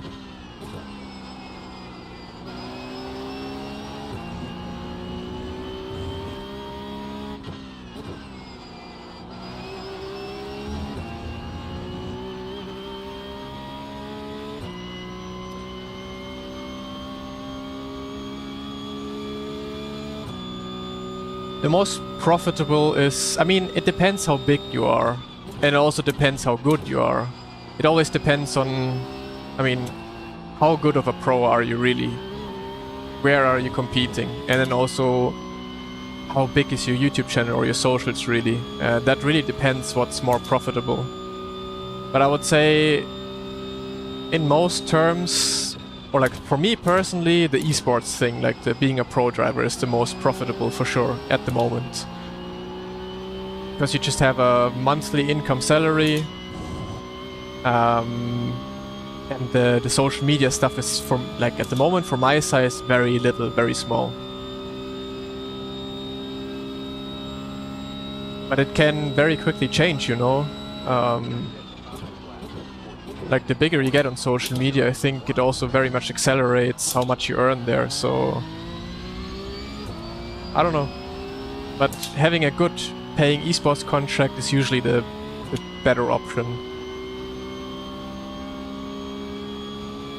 But also there it depends. Like for example in the highest league that we were driving in, the ESL R1 on Rennsport, there were like a couple of people, like from those 48 drivers, I would say there were maybe half of them could do it like really full time, and the other half got like just minimum payment, so you couldn't really live off of it, except if you still live with your parents or whatnot, don't really have to pay off a car or pay rent and whatnot, then you can do it full time, yeah, but like an actual good salary where everyone would say, yeah, you can live off of it by living alone, having a car, like having normal life.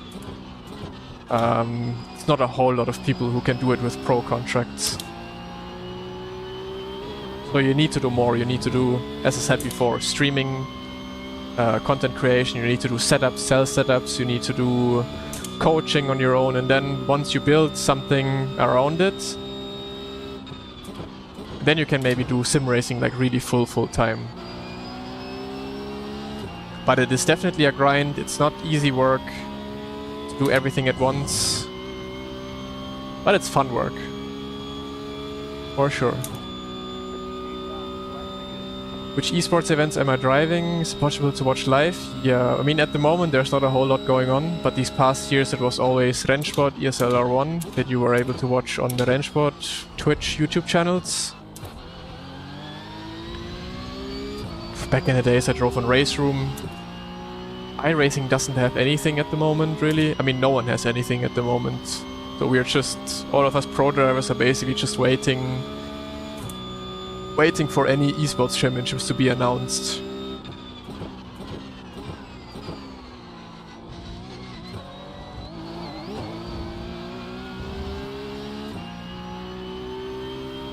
You coach the light hands technique?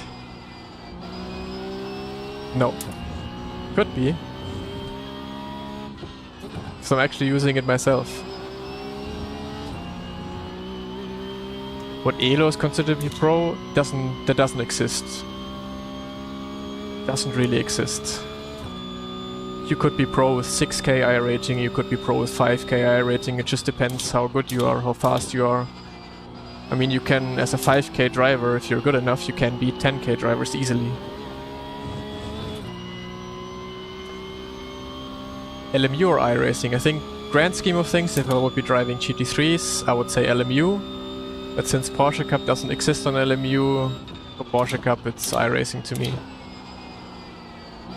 But I love LMU. I'm really looking forward to driving more LMU again at some point. Did you enjoy the Rennsport grind? Yes and no. I love competing, so I love preparing for it, even though preparing is not often fun. So you have to do laps, that's what you have to do. It's not fun necessarily. But I just love the competing factor, to compete against the best in the world. Always giving my best, you know. So yeah, very much enjoyed it. What I didn't enjoy though is that the game was not ready yet for anything.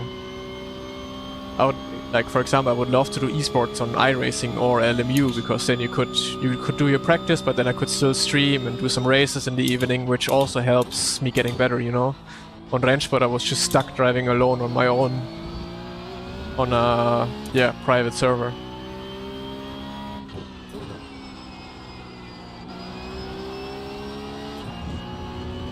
How well do you do in LMU? I don't know. Quite well, maybe. I have won the 8 hours of Bahrain and I've won the 6 hours of Kota. Special events. Together with Dennis. Have you ever met an F1 driver while gaming? Yes. Couple. A lot of F1 drivers actually.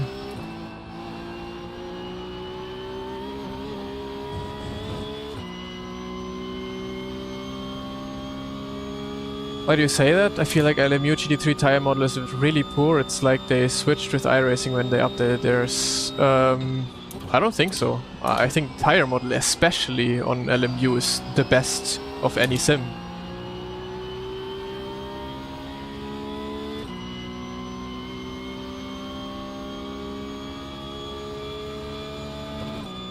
How much torque for most immersion in your opinion? No torque. Turn off force feedback if you want to have the most immersion. Or use around like 10% of force feedback, then you get the most immersion. If you want to have it like real life.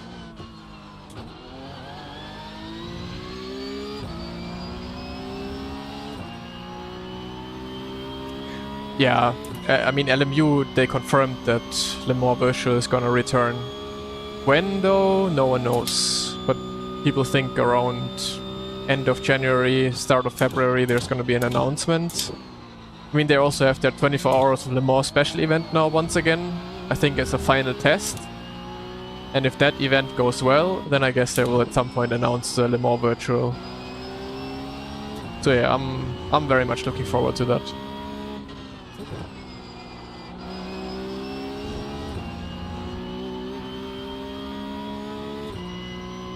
I'm also a fan. I am a fan of the force feedback in LMU. It's really good in my opinion.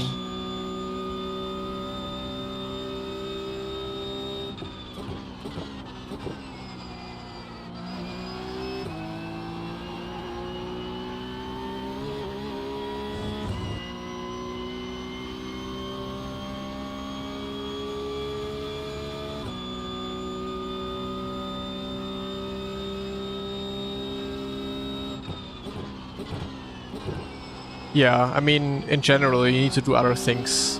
It works like in any sports. You can be the best player in the whole world, but you still need to do some content, or like you have to market yourself, you know?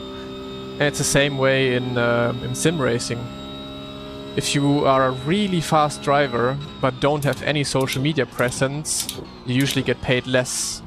But if you are, let's say, not the very best driver, but still on pro level, but have like a really good social media going, you will always get paid more. Because that's ultimately what teams want. They obviously want to win, yes, but they also want people to see it, want to see the team and see everything. So that's why as a pro driver it's insanely important to always build a brand around you. which somehow in sim racing no one really understands. Because if you watch other esports, there's many players who have like built a brand around themselves. And that's really what sells the other esports and also works for the players. But in sim racing, who do you know in sim racing who's a pro and has like a brand around themselves? It's James Baldwin, and that's basically it, right? There's not really any other pro who built like a brand for themselves other than being a pro driver.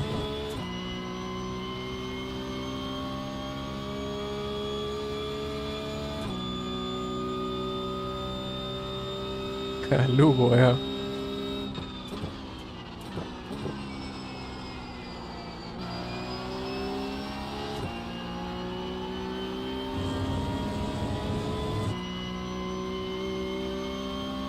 Does your way of braking apply to GT3? Yes, applies to almost every car on iRacing. Almeida, yeah, but Almeida is not a pro driver, in my eyes. Sorry if he sees this, but I don't think he's like an actual sim racing professional. He's definitely a good driver, for sure. And he knows how to market himself, like, really well.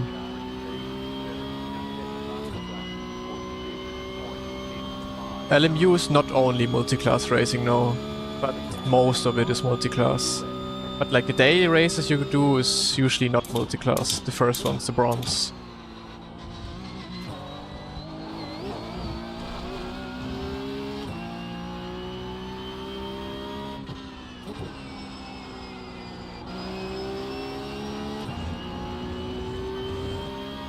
So yeah, you just need more people doing social media, building a brand for themselves, because that ultimately also helps esports.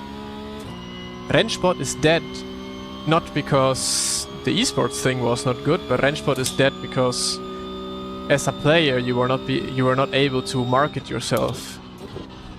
Because there was no one in the game you could, yeah, you could be wrapping around you. Like if I'm going pro in iRacing now, there's a whole ass community who'd be like, hey, well, this guy is a cool driver, I'm gonna follow him, whatnot. But that just didn't exist on Rennsport. Like all these people you saw on Rennsport, they were huge on iRacing back in the days, you know? Like every time they were showing up on the servers, it's like, wow, it's this guy, it's, I don't know, Kevin Ellis, it's Jamie Fluke, it's whoever, you know, Max Benecke and whatnot. But who actually knows those people nowadays? Because even for me, like, I know it firsthand when I was driving Rennsport. Like back in the days when I was streaming iRacing, driving the race room and whatnot with people from a community, there were people like, oh man, Moritz on my server, crazy. But then those 3 years of doing Rennsport, everyone forgot about us. Because, I mean, why would they care about us? We are playing a game that no one else plays. And that's a big issue, trying to build esports.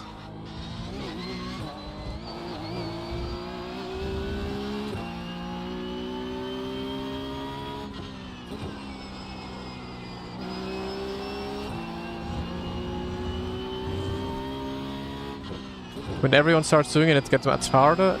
It does, but that's not the point. Then you just have more content to watch. Sim racing then is also gonna go bigger in general, because the more people you do really good content on and push it on social media, you will grow not only your own audience, but you somehow also grow sim racing, you know? And that will help the sim racing scene in general, that will also help then doing esports.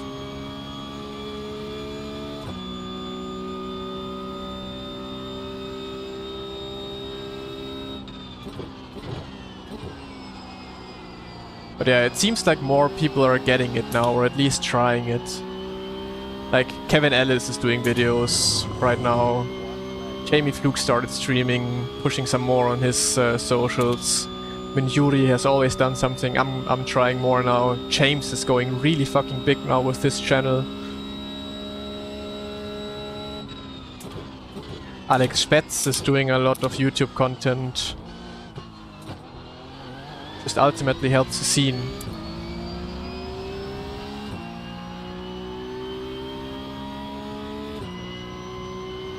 Yeah. Baldwin as in James.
Yeah, I mean, just look at his YouTube channel. He has like, what, almost 200k subscribers now? And like every video he uploads gets like 100k views. That's insane for sim racing terms, in my opinion. There's only, there's not many people, many channels who do like actual sim racing and get like this amount of views.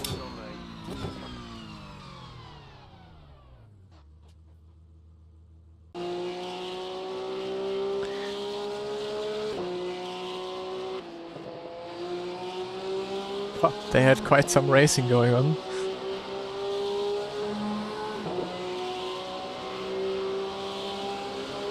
Oi, ay, ay. How close was that? 6,000ths of a second.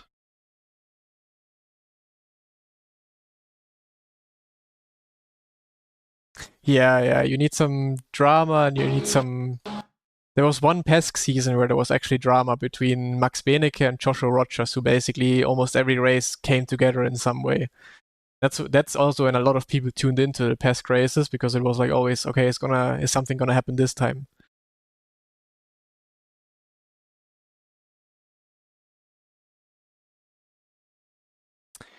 I used the Puma... How are they called? Puma...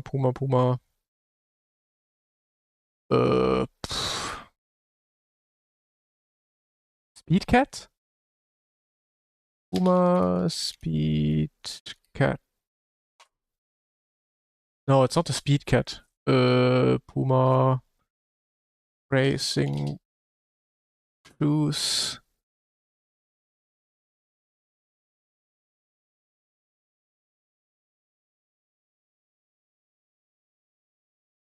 Speedcat Pro. Yeah, I'm using the Puma Speedcat Pros. Wait. These ones. This is exactly the shoe I use.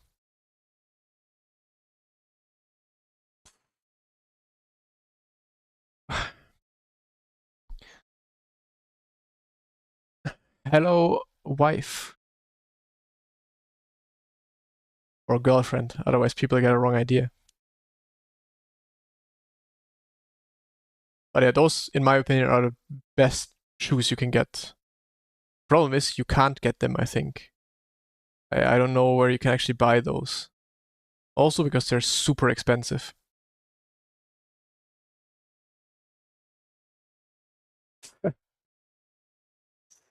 Speedcat Pro.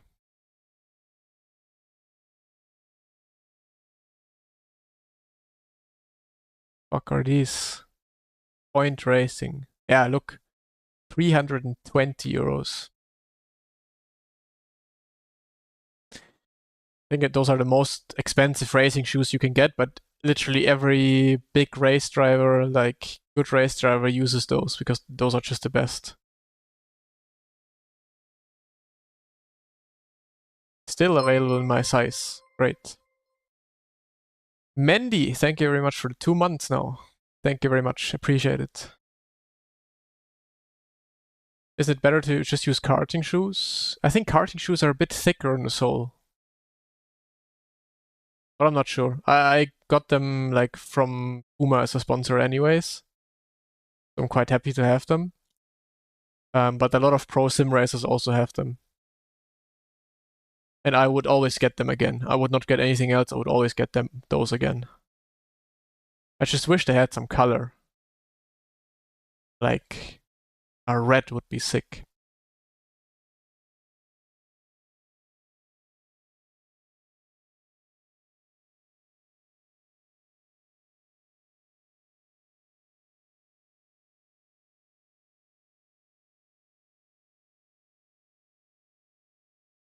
I'm not getting new ones.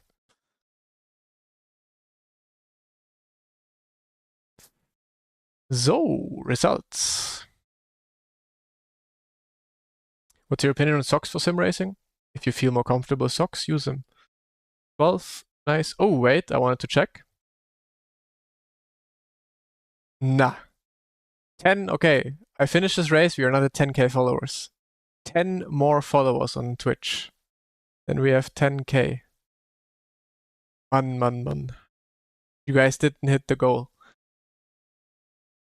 They're in red, but it's 450. Yeah, it's like these special editions.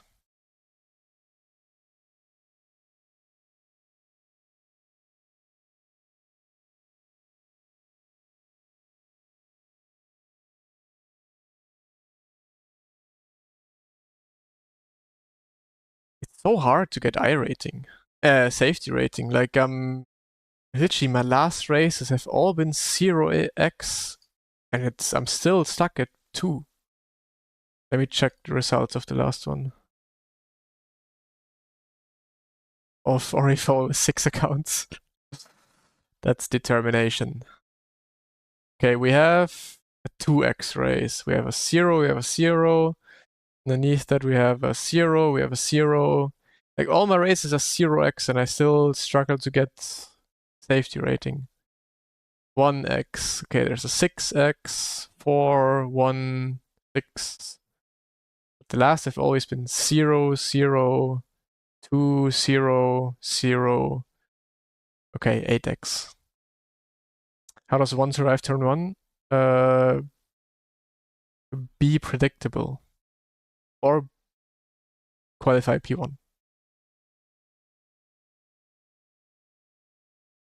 I mean, true, yeah, there's not a lot of corners in Monza. Wait, I can look at my friends list. 105 online. Requests. Quite a few requests.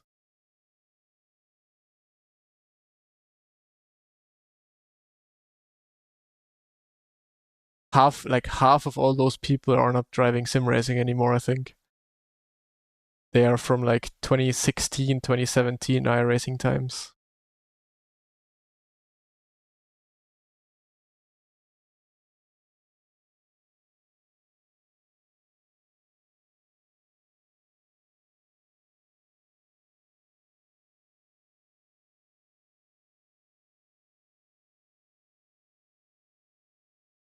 Heck, when 5k was high, yeah.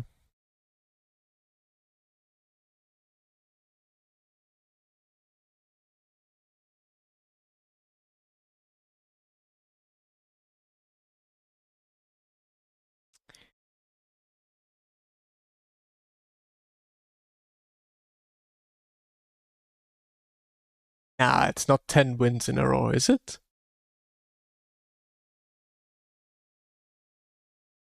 How can I filter this by just races? How can I filter?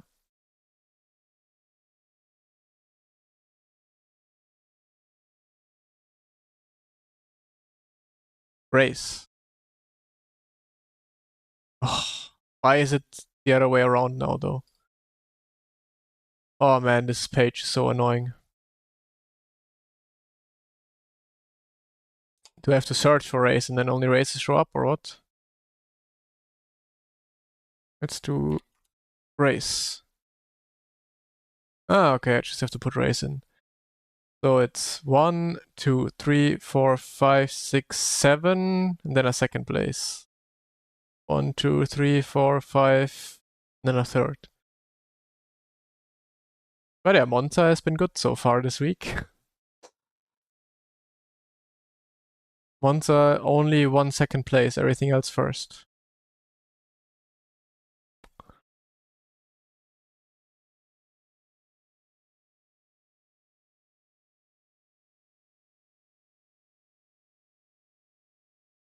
Almost a perfect week.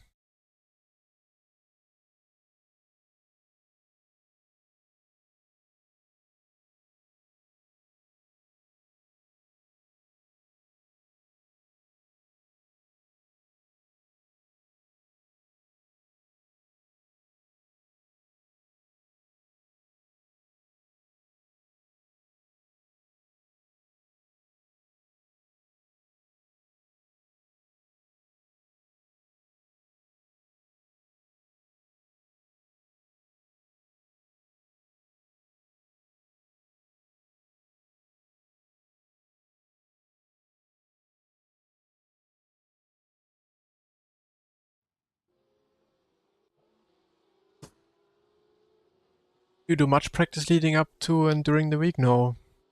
I do around usually an hour and a half of driving before I join any race. So not too much.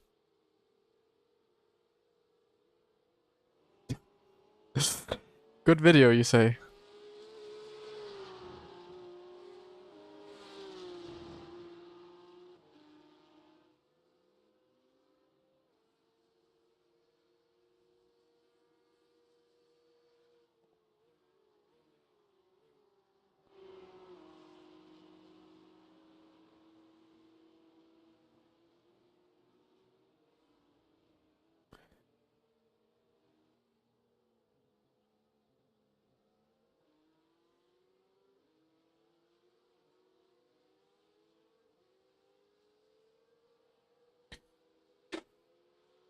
Ah.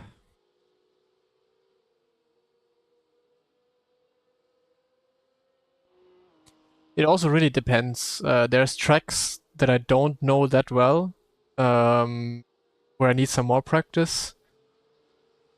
Like I think Road Atlanta was a track I needed a bit more practice. But like Monza, for example, we drove quite a lot in on Rennsport, so it's just a bit of a different curbs and whatnot, but you still know kind of how to drive it.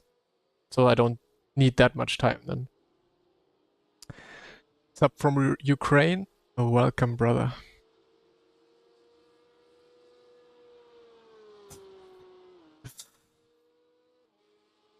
So,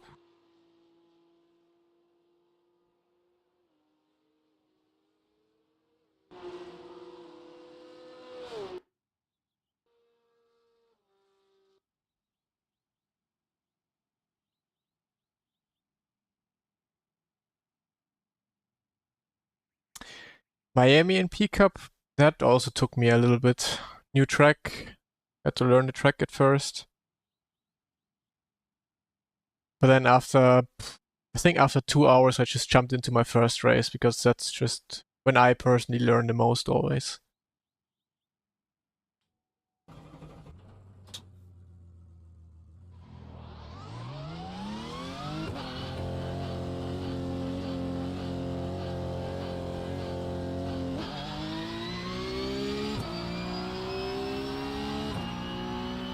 Do you watch lap guides? Yeah, sometimes. When I feel like...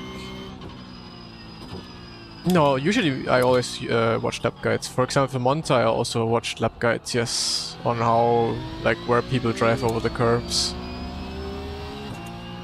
It's just a little reassurance for me to like, okay, I'm actually doing the right lines. Just by looking at someone else doing it. No, I love GT4. Like, racing GT4 is great. Physics are not that great, but GT4 in general is a very much underrated class.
Favorite GT4 car? The old M4. From the new ones, the Cayman. But yeah, the old M4, I mean, I'm biased by having driven it IRL. But it just also looks so good.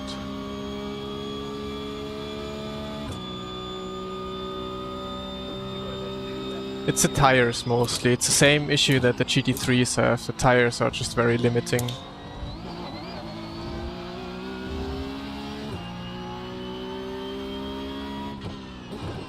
Tires are just way too sensitive. Cars don't really stick to the ground, like the tires just feel like ice most of the times.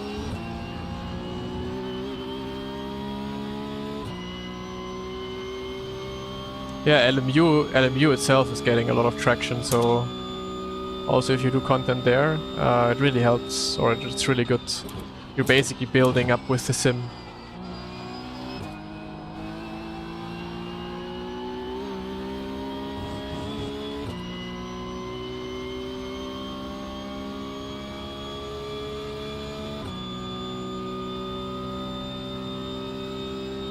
What tires car sim is the most realistic? LMU. I would say LMU at the moment is the most realistic sim. For GT3s that is. GTPs I don't really know, I don't think GTPs are that good yet, but GT3s are really good on LMU.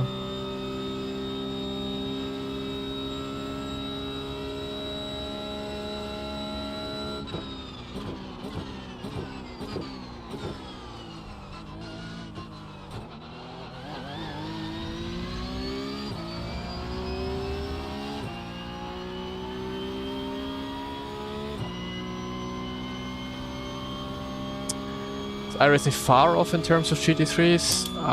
I would say so, yes.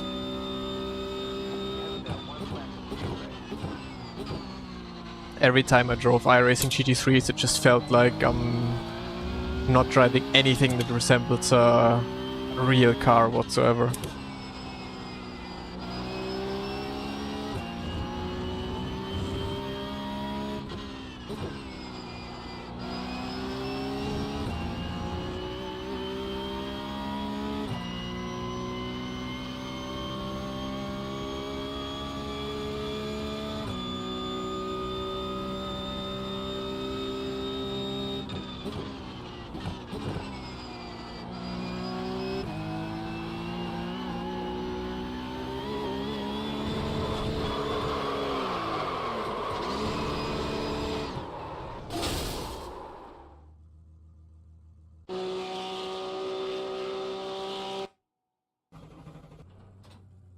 Yeah, you might have some wrong settings, but I do agree that LMU has quite a lot of settings or quite a lot of feedback that is not necessarily needed or should be turned down a bit more, but yeah.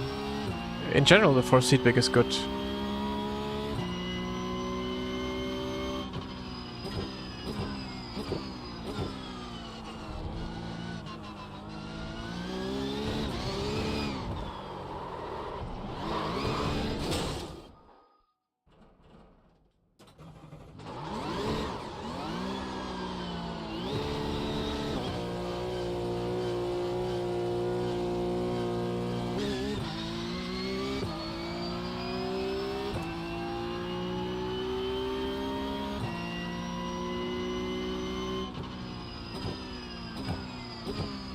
Why iRacing don't change things?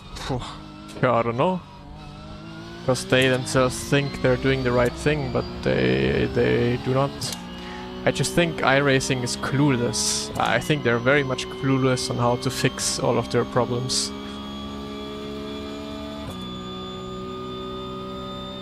Cup Porsche is the most realistic car on iRacing at the moment, yes. It also has some issues with too much cornering speed. But in general, how the car behaves and how the tires behave is a lot better than most cars on iRacing, yes. That's why I'm driving the Cup right now. I wouldn't be driving it if it had the same tires than the GT3s. The old pickup is also trash, I think. It was really bad. It was very good a couple years ago, but then with each patch it also got worse. And that's usually what happens on iRacing. They patch the cars to make them better, and then they just get worse. First time using Twitch, then welcome to Twitch and welcome to my stream.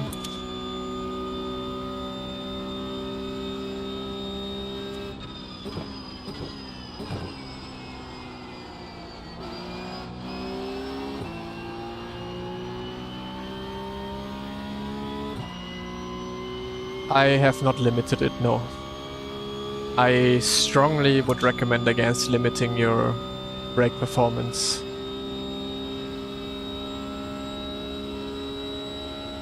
I have quite some travel. Not huge amounts of travel, but it's not... my pedal is not very stiff, it's quite soft.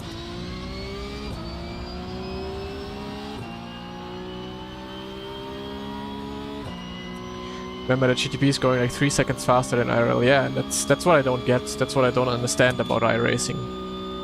Like they have actual really good iRacing drivers in their alpha test program, but they just don't listen to them. Like they're testing cars, it's like, yeah, fix this, fix that, but iRacing is just not doing that. And then they release a car that is like 3 seconds or more, like, I don't know, 100 kph faster through a corner compared to the real thing, and then they think it's good and realistic and yeah, you can release it, but no. Like it just takes you one test. You don't even need to be a good driver to figure out that your car has absolutely nothing to do with the real thing.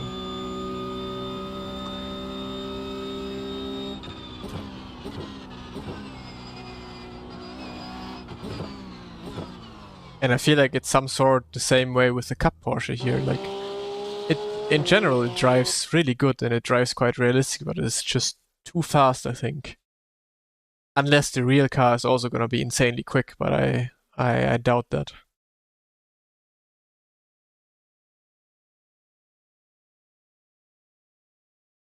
On the grind to 11k? Kind of, yeah.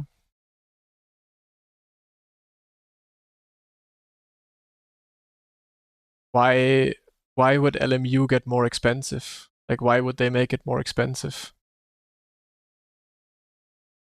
They just have DLCs that people buy and that's it. I think, like, their business model is a lot better than iRacing's. Well, iRacing has a good monthly income like that, of course, but I think you'll have a lot more players actually buying the game and buying the DLCs because it's just a one-time purchase and much cheaper. So especially the younger people, that's why, for example, ACC was that so popular because it's just a one-time purchase. So especially those young people who may not be allowed to go into a subscription model type of thing for a game can just buy ACC one time and yeah, drive it.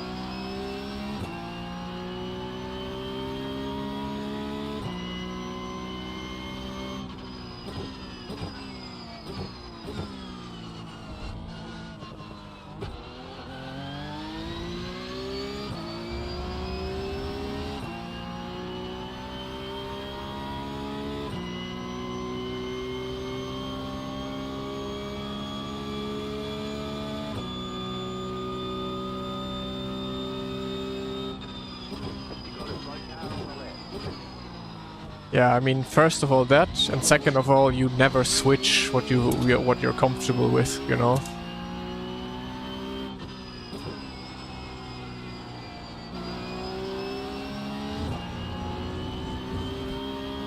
Like, if I'm good on iRacing and if you're comfortable with it, why would I switch to something else where I then would probably be a bad driver again?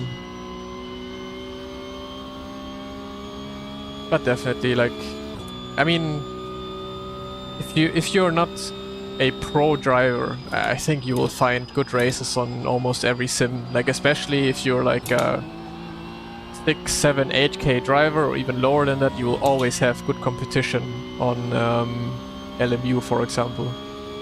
LMU might only be a bit of a issue if you are like really the top of the top, because there's not that many pros yet there, who I, for example, could be racing against.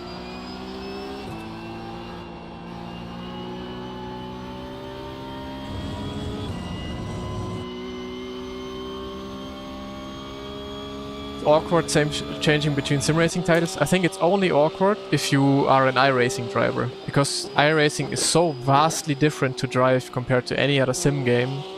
It's really hard to go from iRacing to anything else, or from anything else to iRacing. But if you come from Race Room to LMU, LMU to Race Room, or anything else, Rennsport to LMU, what else is there? ACC to LMU, it all feels quite the same. And it's just iRacing that is completely off.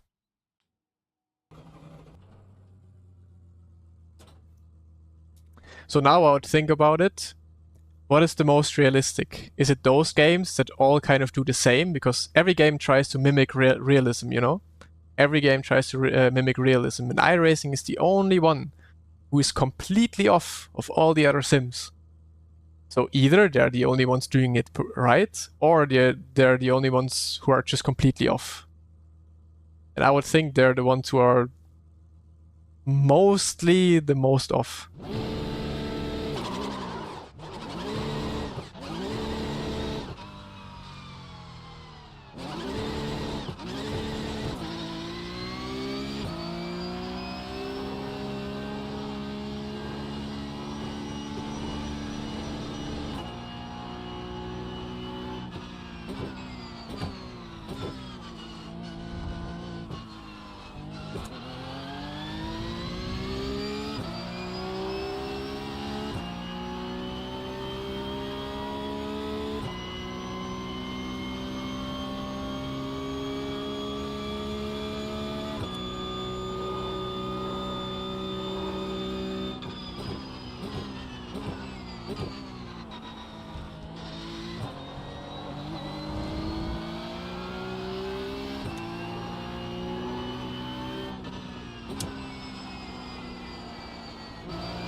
Nah, I feel the complete opposite, Mimo.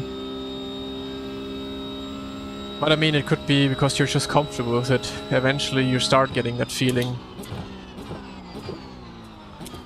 But I myself always notice what is a good sim and what is just bad is when I don't drive for a long time or jump between games.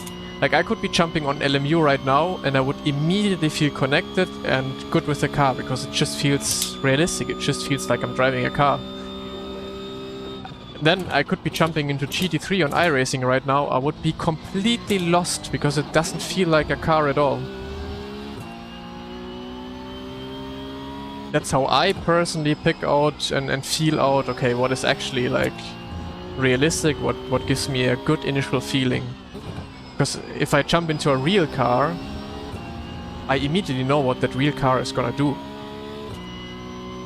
And that feeling you need in the sim as well. And in iRacing, that is completely not there for me.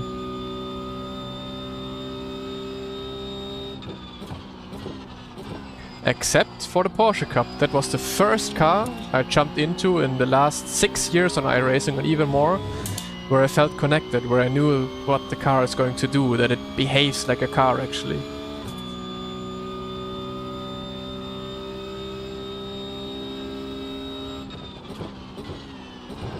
And that is like, was so hard for me every single time. Like, I did a season of Race Room. I go on Race Room, jump in the car, immediately know what the car is gonna do, I feel fine, it feels good, bum. Have a season on Race Room, come back to iRacing, it takes me a month to feel anything on iRacing, to know what the car is doing, and so that for me just tells me that the game has a big issue in terms of realism, getting a feeling for cars and stuff.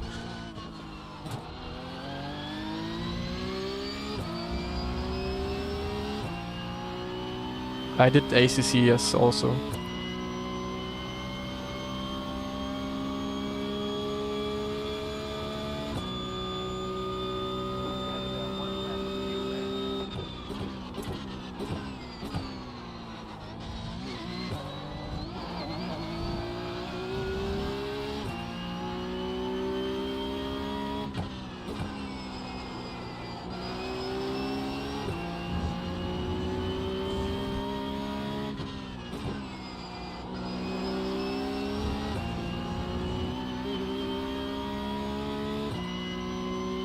What car on what sim?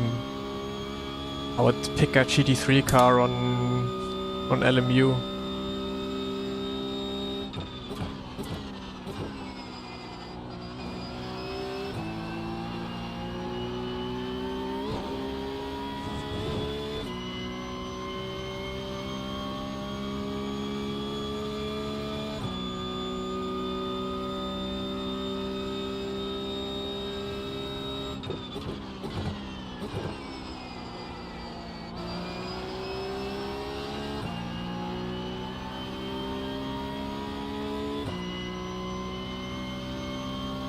Ah, good lap by Lasse. Couldn't really piece it together myself. There's the flag. It's over.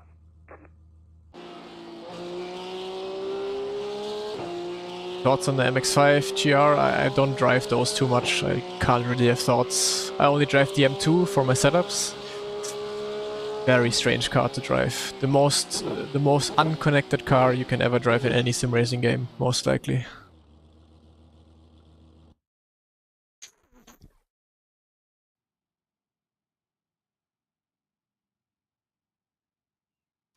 So, I think we have an interesting race ahead of us.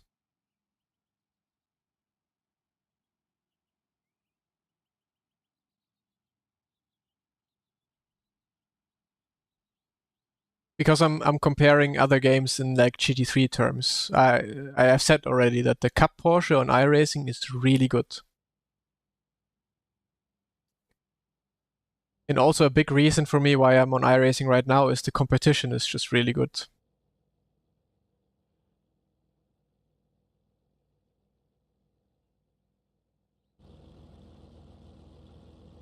Like if the Cup Porsche here wouldn't exist on iRacing, I would not be driving iRacing right now. I can tell you that.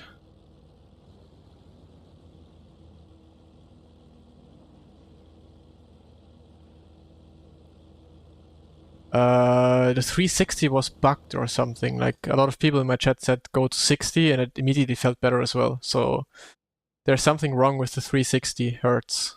So yeah, try 60 and then get some settings for you. Because I think the 360 has some delay or something like that. It had.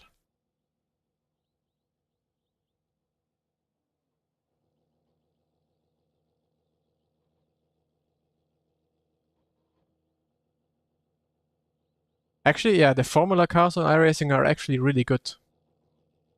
Like I was driving F4 for a while. Those cars are actually good. So I don't know if it has something to do with downforce and whatnot that iRacing just can't get right as well. But yeah, something is just off. It's yeah, but it's mostly the tires. It's the tires. Like when a car has to rely on the tires too much, then iRacing is bad at that.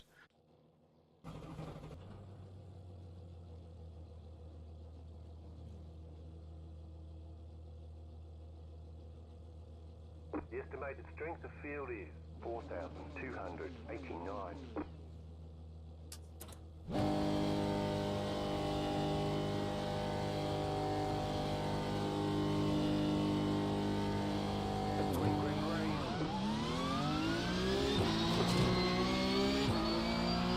What the fuck?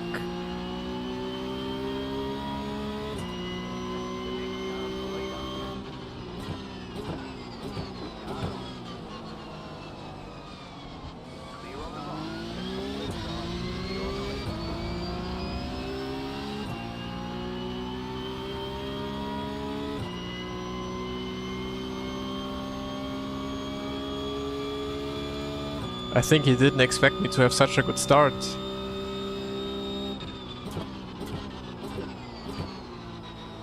Quite surprised that he didn't spin out with that contact.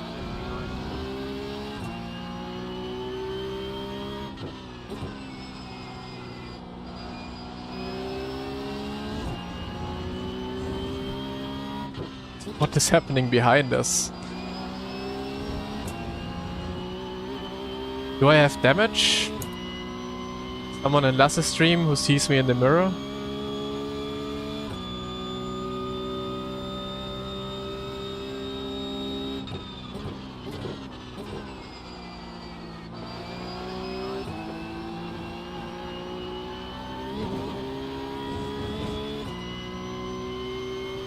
Okay, I need to be closer.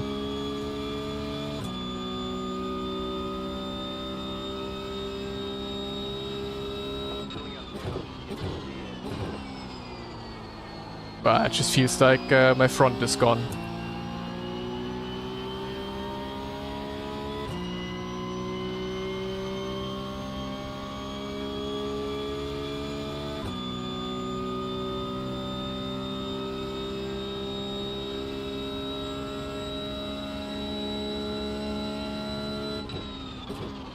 I know. I finally have to map that button, yeah.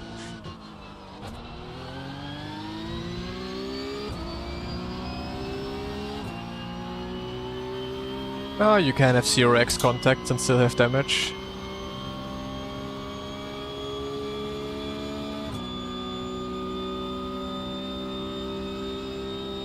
But my spotter didn't say anything to begin with. Usually if you have damage at all, the spotter always says so.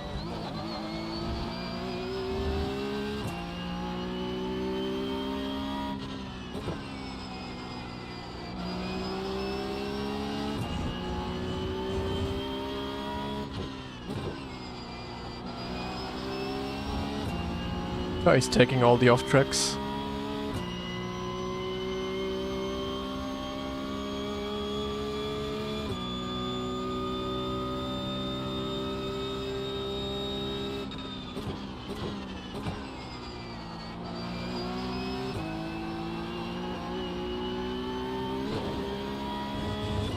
That Porsche behaves just so bad in clean air and dirty air for me.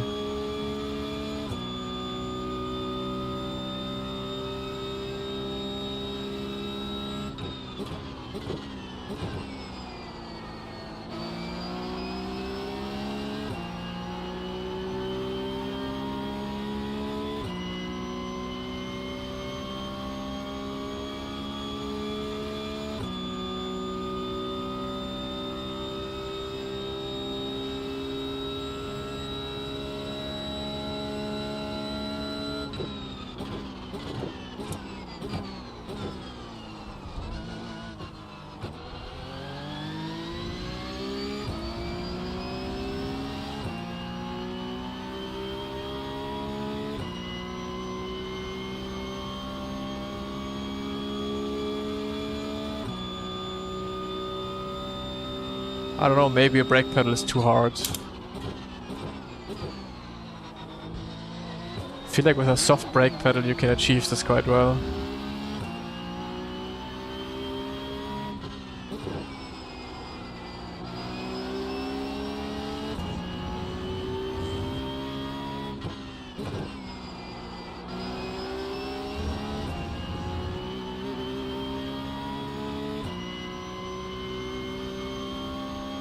Nice, good to hear.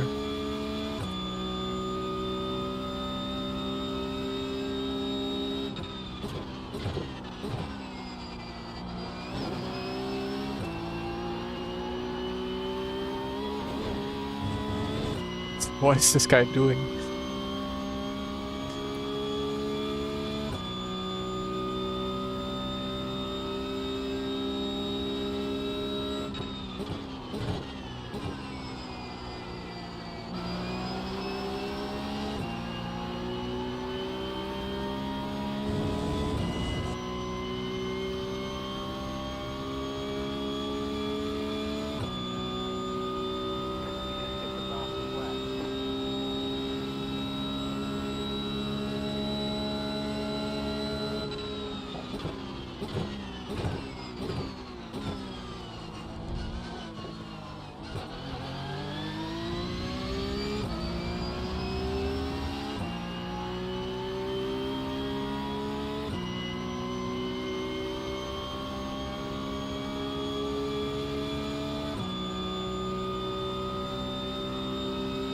Yeah, nah, car feels good.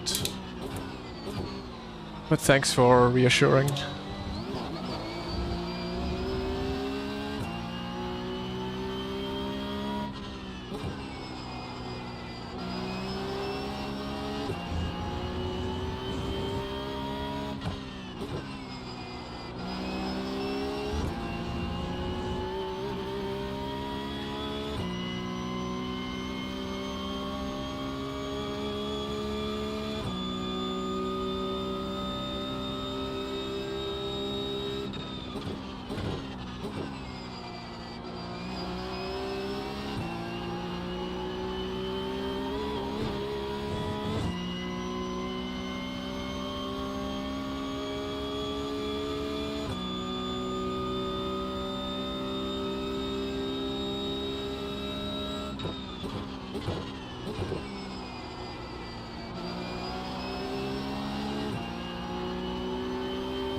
This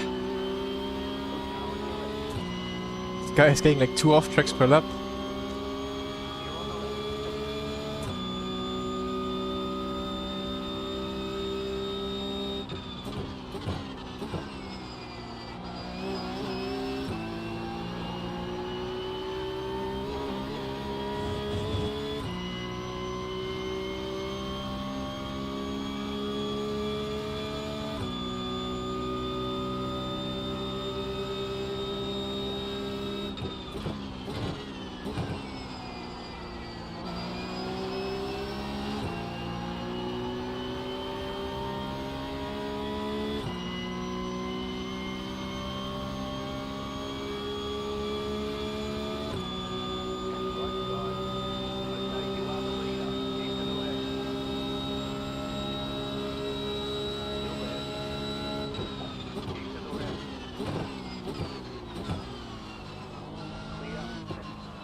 Oh, it is understeer, what the hell? When darts stream, you should stream dumb beats.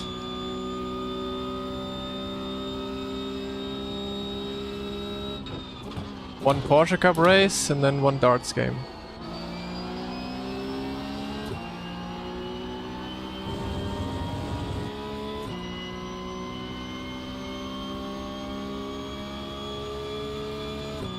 Or darts while driving Porsche Cup.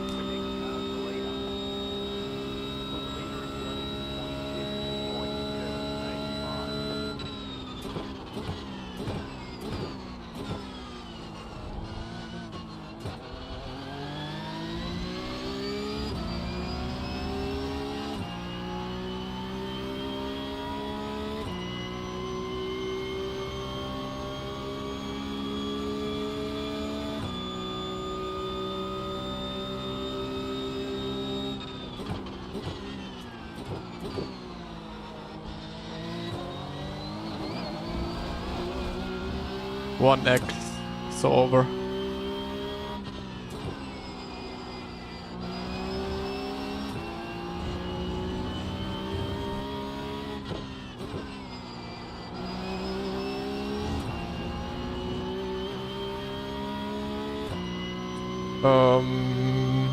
Not drastically. I mean, you can't change too much with this car anyways, but it is different. But I'm basically using the Go setup. So you can have it yourself if you want.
I mean, we have some time behind us, we can have some fun, I guess.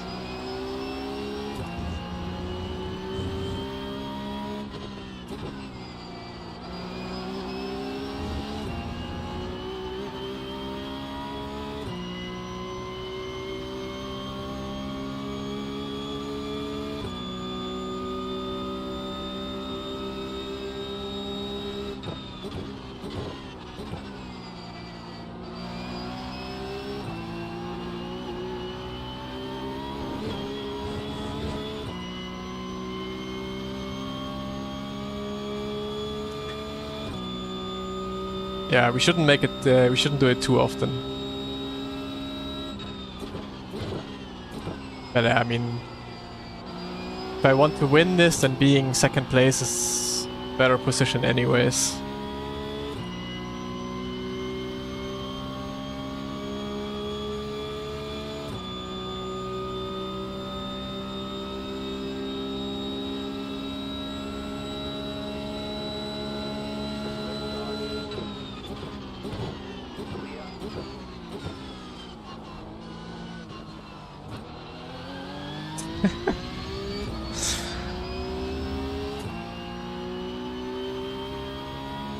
All fun and games until we crash.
Hey, Venom.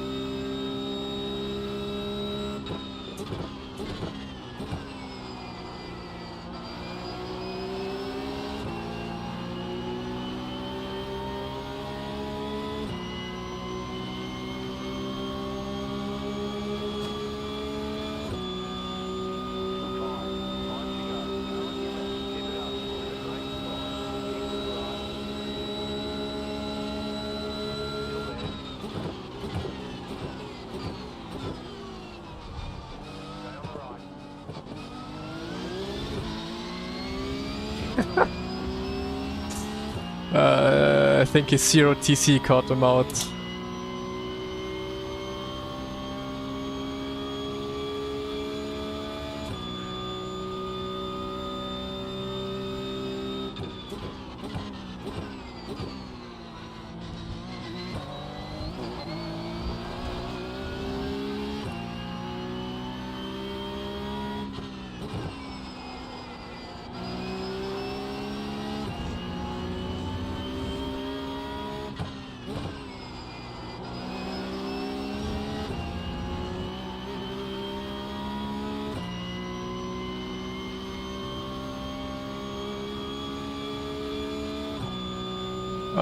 Wing most of all, you want to reduce the wing.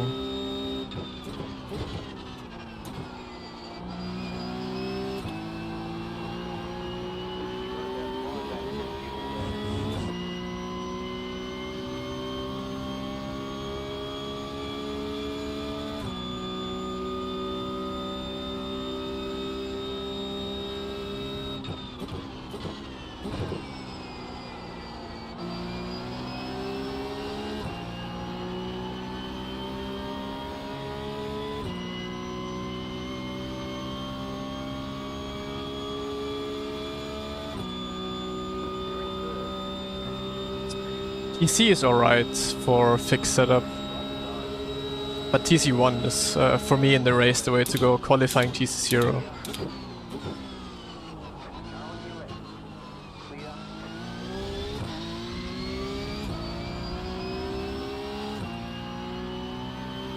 Goodbye.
Ah, Lasse just outbraked himself into turn 1.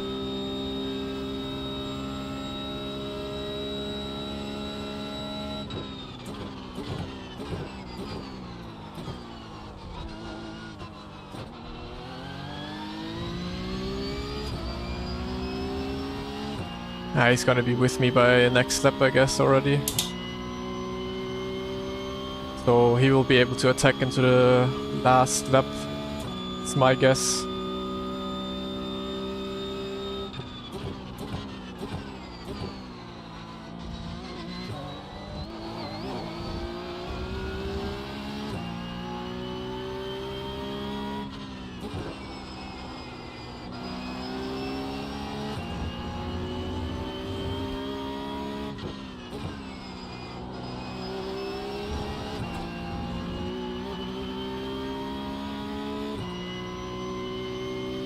I did not.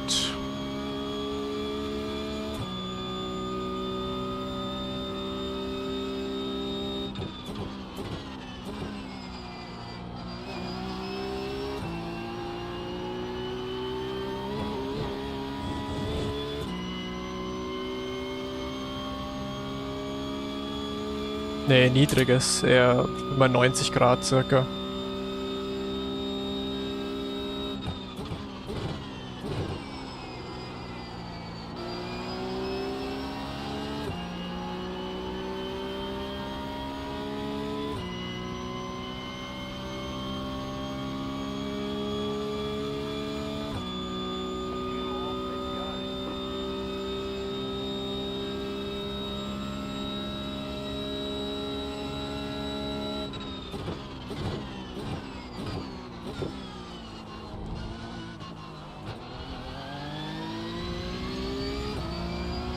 Yeah, it's gonna be a last lap battle for sure.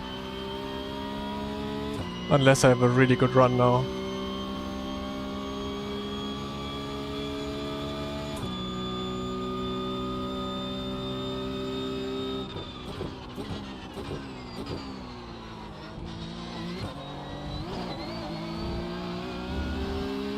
Yeah, that could be it.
Terrible exit.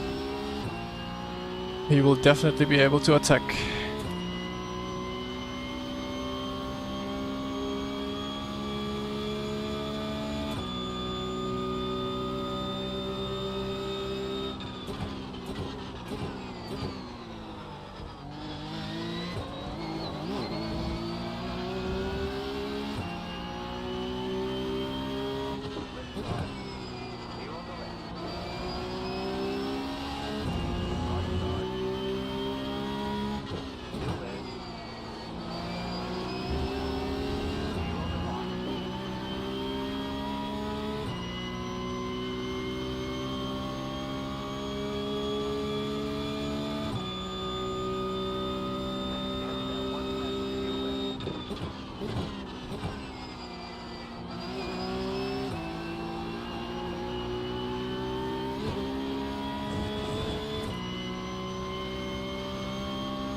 Nice, good race.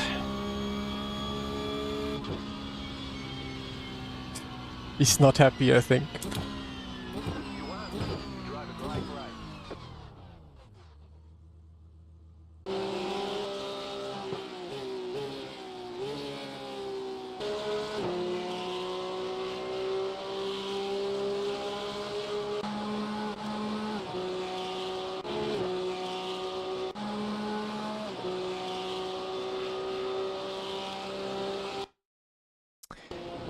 Yeah, this was just such a bad exit. Oh, but he also had a bad exit.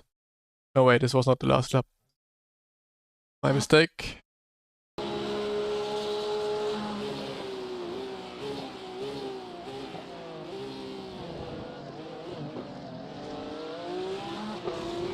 Yeah, this exit was just bad. Got me into trouble there.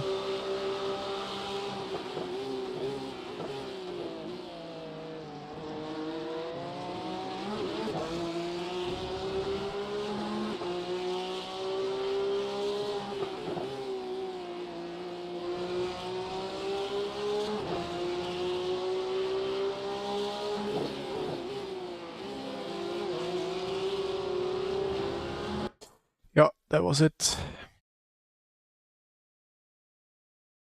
Yeah, my software is linear for the brakes.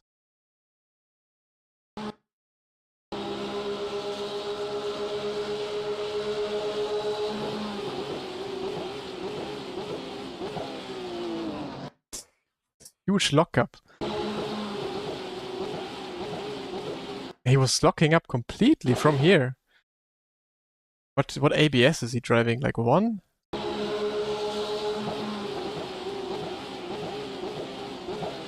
Completely cooked the tires.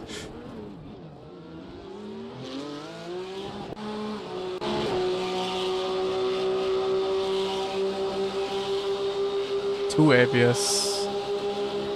What am I driving with? 2 as well.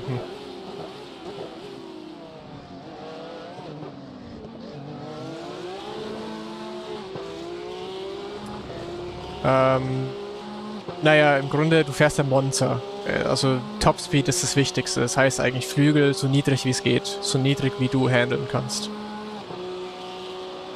Also Best Case Szenario ist, dass du Minimum Flügel fährst. Open Setup. This one. How can I tell he locked up?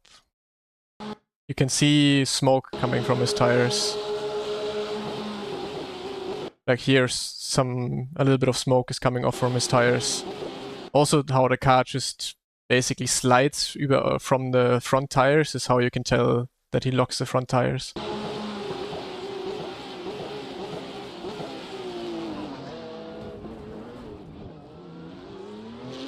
Too low bitrate, you can't even see the smoke. I can also barely see the smoke. But I guess when you watch, there's even less bitrate. You can just slightly see it coming off of the tires.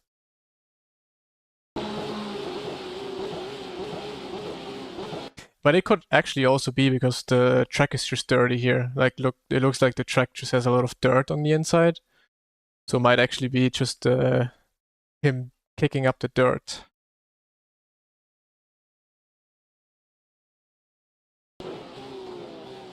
Yeah, it was just too strong on the brakes. It was not really a lockup. I think it was actually the track being dirty, and then he just was too much on the brakes, probably like higher than 80% of braking, and then just went straight.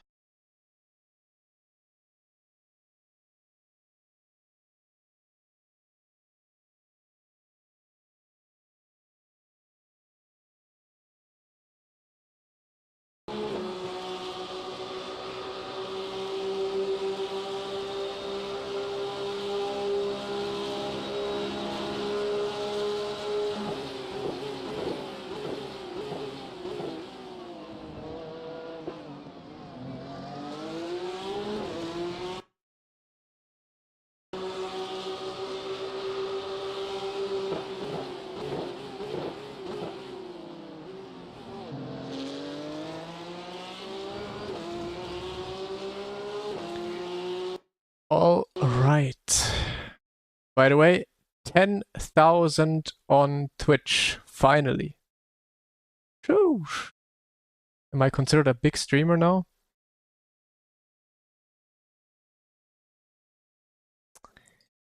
So, results 15. Nice.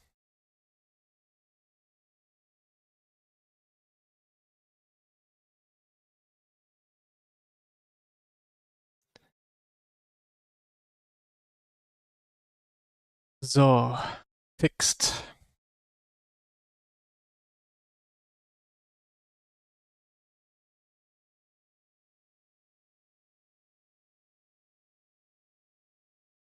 More followers in iRating? Yeah, I need a couple more, like 500 more followers.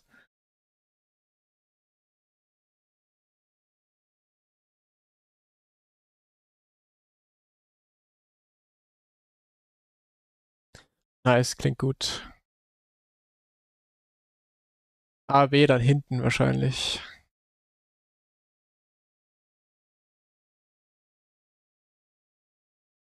Oh, did you lose? Hey, wait, I actually lost SR with 3 off tracks?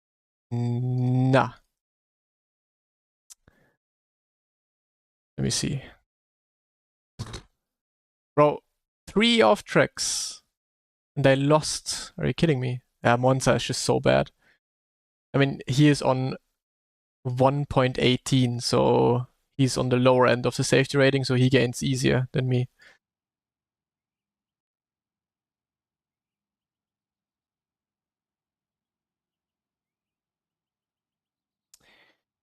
Wie verstellt man im Fix-Setup den Flügel? Du musst natürlich in der Open Setup Championship sein. Wenn du Fix Setup Championship fährst, dann kannst du nichts verstellen.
Where did you learn to speak English? Well, yeah, my first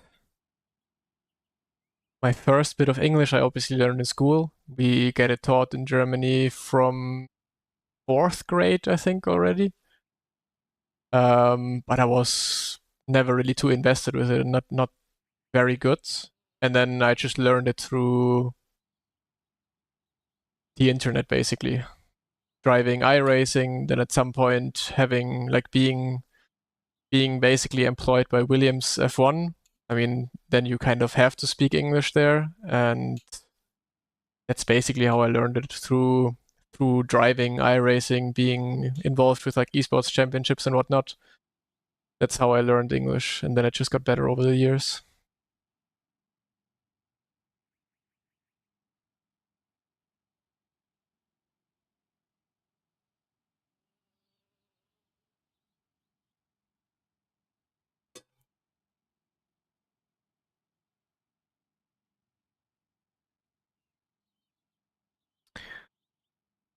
Oh, I'm tired. How long am I streaming? Probably not too long. Only 3 hours, man. Today's stream feels like, I don't know, 6 hours already.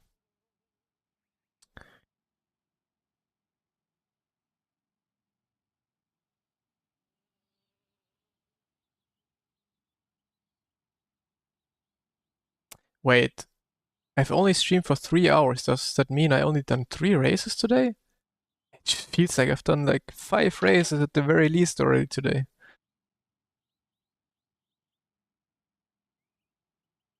Yeah, I mean, everyone in Germany learns it, but to really stick with it and be good with it with English, you need to either have a job or something related to you speaking more English or just listening to more English. Like a lot of friends of mine, if you really want to communicate them with them in English, they can, but it's not like they can easily speak it. Like most Germans, like even my dad, like you can communicate with him in English for sure, but it's like not the way we would speak with each other.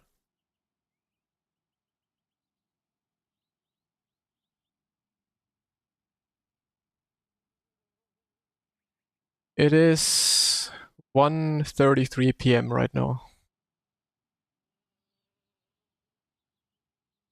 I think I'm gonna do one last race, this one here, this fixed. And then probably grab something to eat.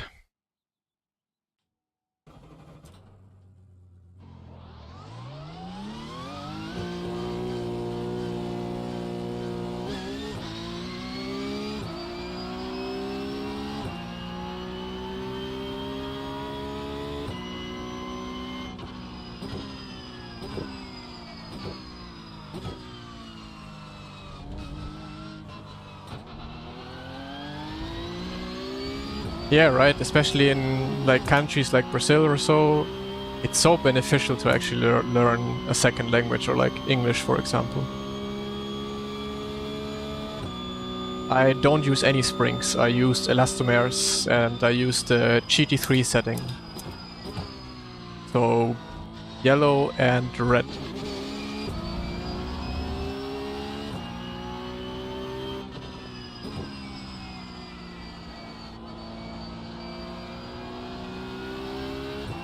Nice. Looks sounds good. Don't question why that is. Don't question why. Just try more in that direction.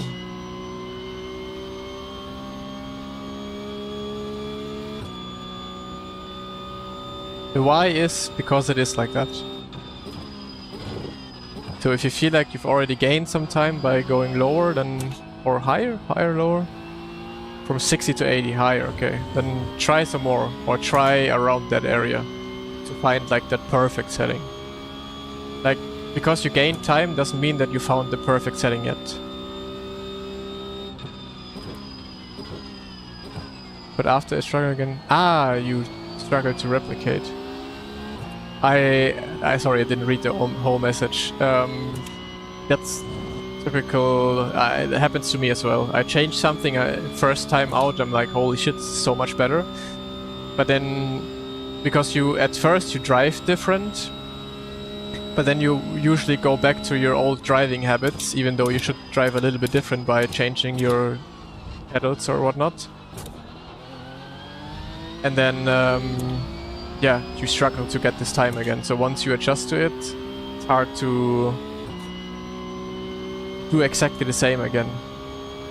But it happens to me the same way, like on Rennsport especially. I change stuff in the settings, I'm like, holy shit, this is so much better for the first lap, immediately PB'd. But then I get just so much worse in all of the next laps.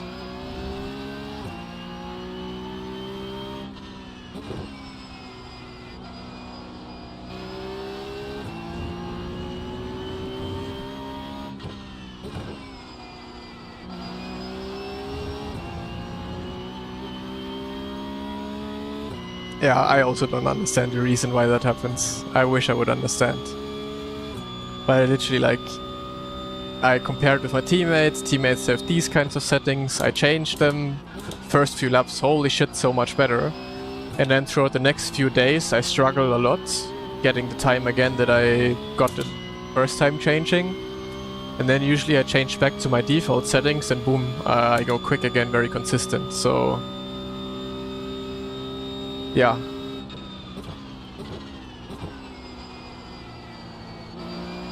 Damage button. Okay.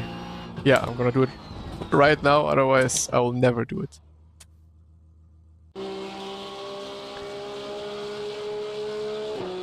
Keybinds. Oh, where is it?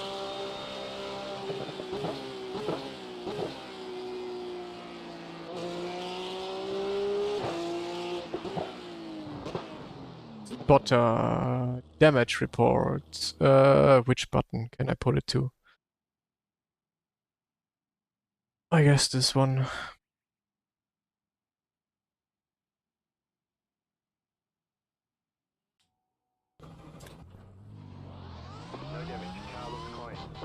Nice. Got it. Finally we have a damage report.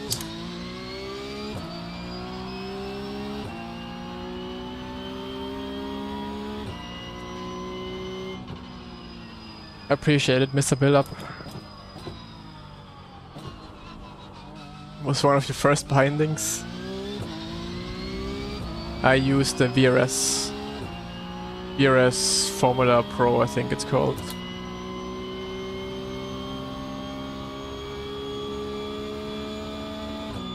Ob die im optimalen Bereich sind. Optimaler Bereich ist immer so kalt und kühl wie möglich.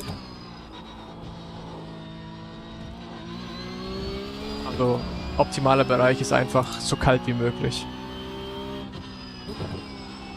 Ist nicht so wie bei ACC, wo man in einem bestimmten Bereich sein will.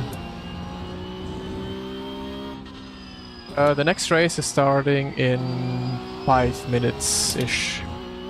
So the Porsche Cup races always start at 15 minutes before the full hour. No neck motion, no.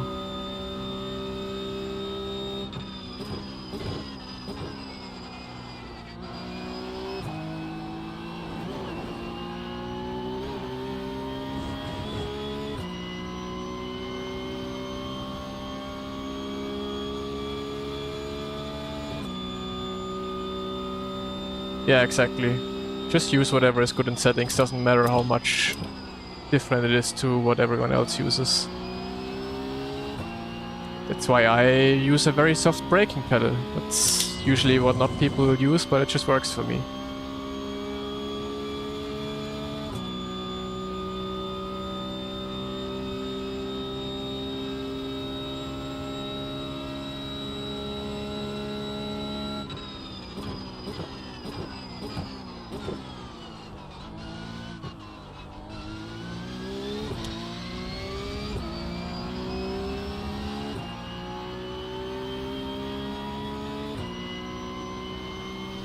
Yeah, I never was able to feel what the car is doing or see what the car is doing over bumps when I had neck motion on, so I always turned it off because I can just see a lot better what the car is actually doing over a bump.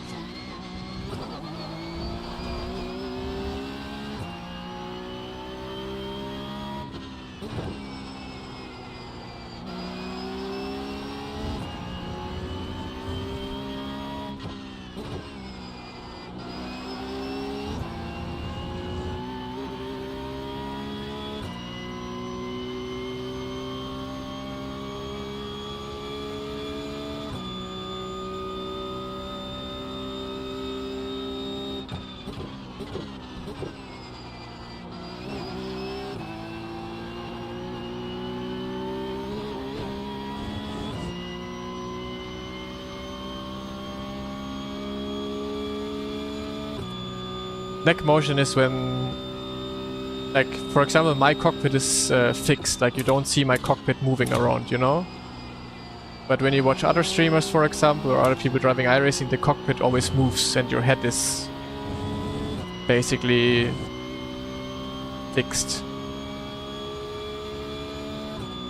That's what I don't do, is I don't have my cockpit moving around and bouncing around.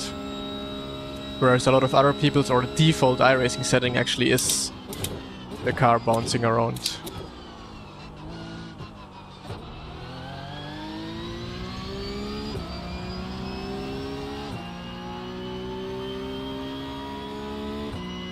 My iRacing settings, graphic settings you mean? Probably not.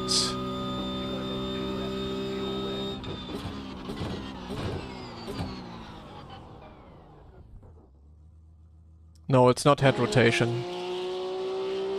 Head rotation would be looking into the corner, that's not what we mean.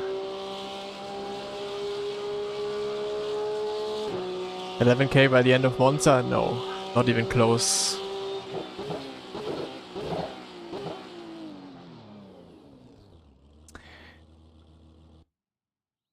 Okay, someone wanted to have my settings, graphics, there you go. Basically everything off and low, except cars on medium. You make a clip out of it, or on YouTube you can also go back and forth however you want it. And then this.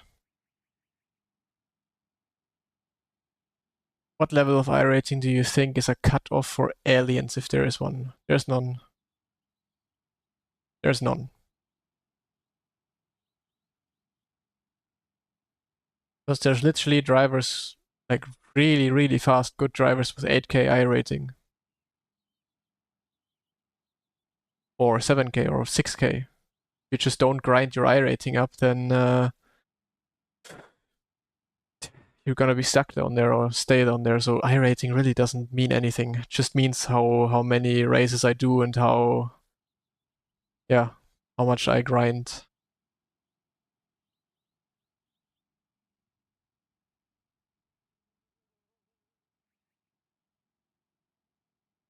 Like if you would take everyone from like everyone from the top 500 iRacing drivers, I would definitely not be as high up with my rating as I would be. Because there's also a lot of people who are faster than me. But simply because I'm just driving these races where there's not too many good drivers in, and I do multiple a day, that's how I get so much iRating. How long do I stream today? Probably this one is my last.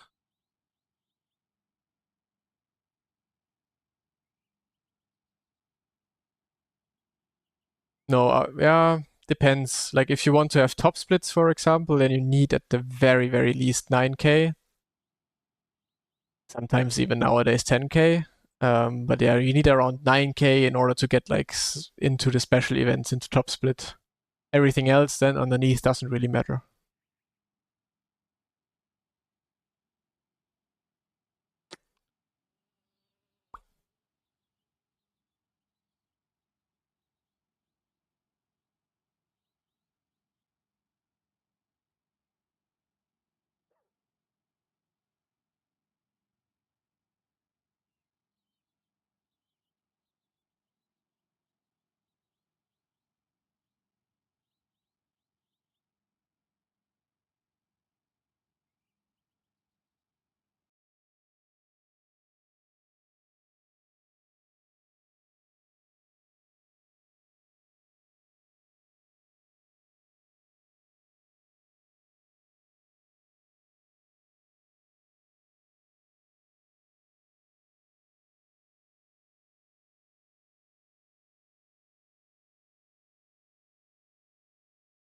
Goat from iRacing.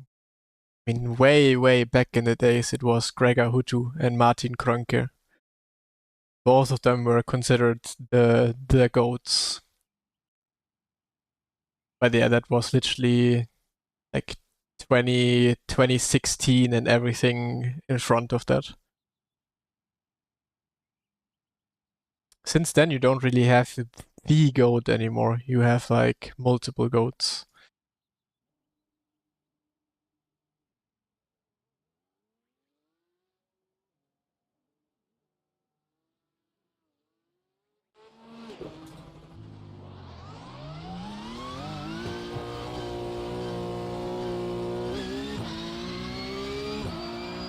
I am esports driver of a mouse.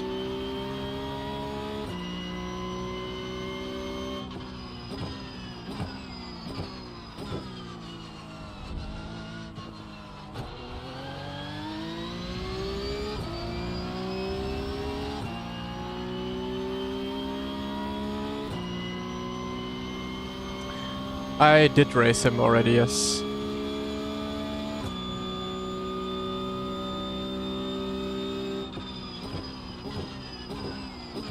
Usually it's not a great experience because you get slapped.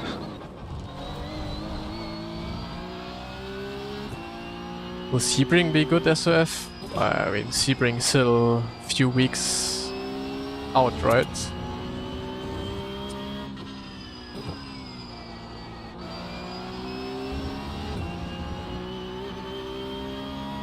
Top 3 on iRacing now. Now.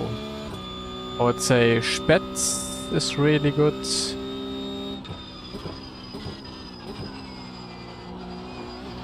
Then Alex Sanchez.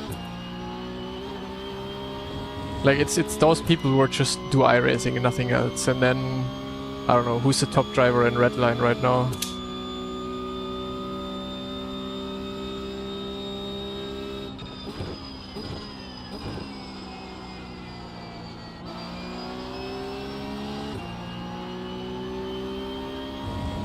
Maybe Gustavo. Gustavo is also insane.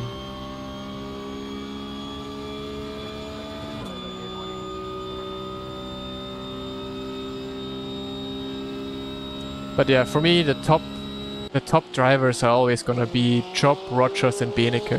Rasmussen as well. Those are always gonna be the top drivers. Not only on iRacing but also everything else.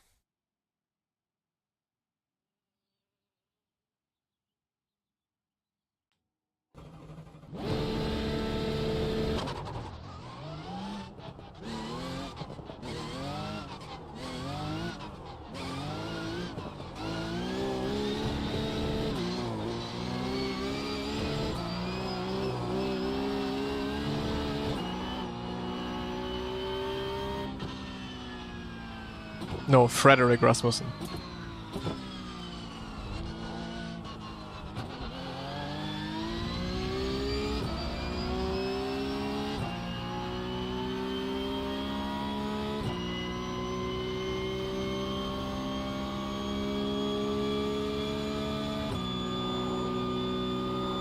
And Beneke is still in his prime.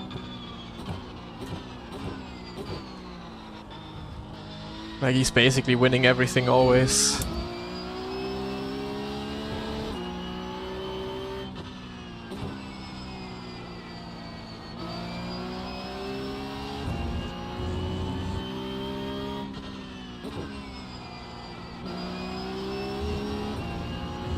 Still alive, yeah, playing darts all day.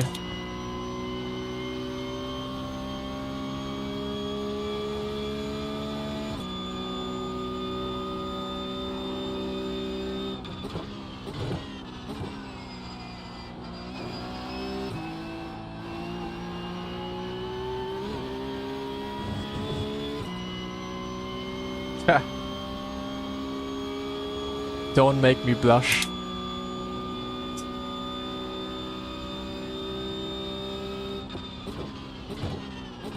I was the GOAT on Race Room, I give you that.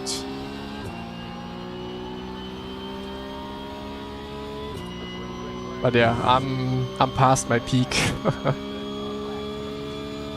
But maybe, yeah, maybe I'm reaching the peak again at some point.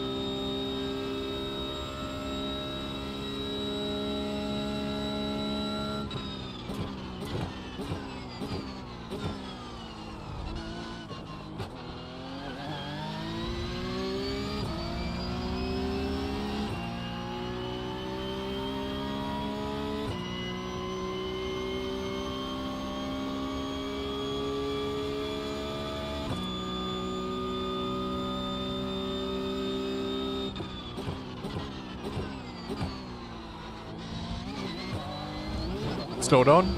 Yep. When was my last open wheeler race? 2 years ago? Last year? I think it was last... Was it last year I did the F4 Esports Championship? I enjoyed watching DTM Esports a lot. It was so good. It's one of the few racing series or esports series we had with like good tactics, pit stops in there and stuff. That was a lot of fun. I really can't wait for it to be back, and I really can't wait that I can participate in it again.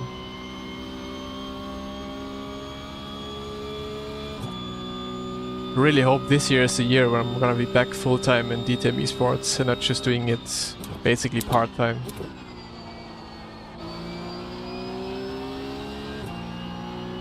Okay, but now I have to concentrate full-time on this qualifying lap.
Wasn't great, but it was safe.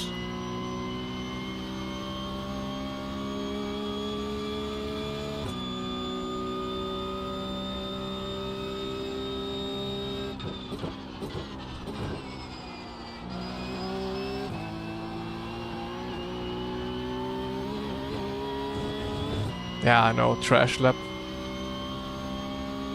Gonna be missing like 2 tenths.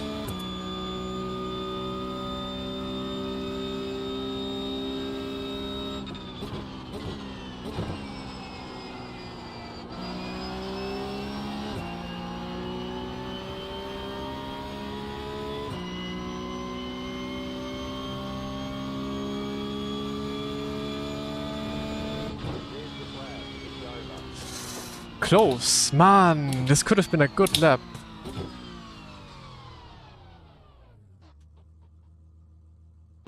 Annoying.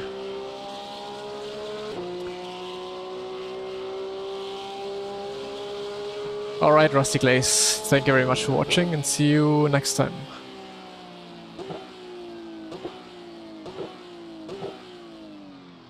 Yeah, you have to take the second curb. You have to take it a lot more than I did. Like, that was just such a bad lap, holy. This was turn 1, was good, was fine. Yeah, that was good, but this was trash. Didn't cut enough here. It was fine. Lesmos were bad though. This one, gotta get understeer, turning in.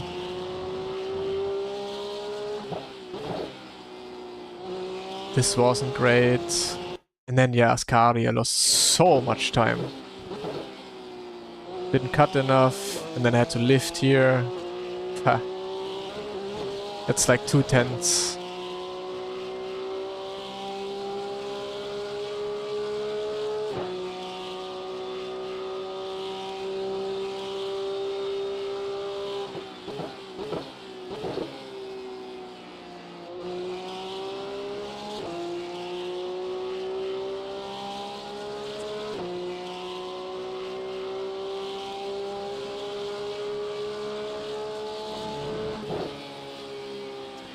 Ey Tim, ich hab dich einmal fahren sehen, in einem Rennen, glaube ich, und dann nie mehr wieder.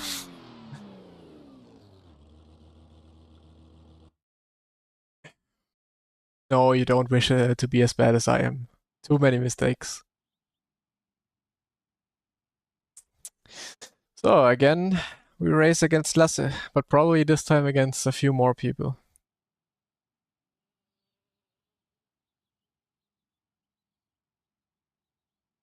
Oh, and then I really need to eat after this race. I'm hungry.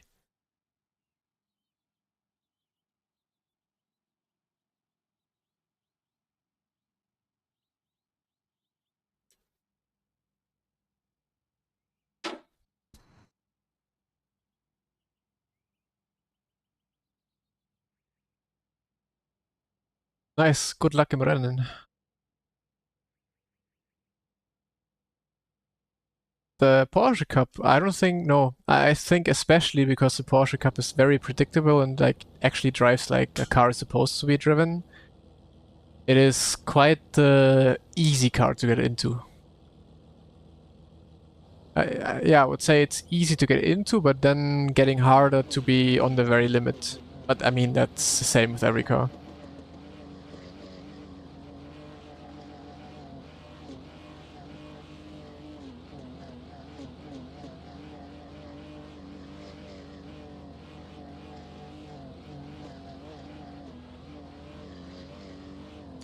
How to get the 4K iRating? I mean, it depends where you are lacking. I don't know how fast you are.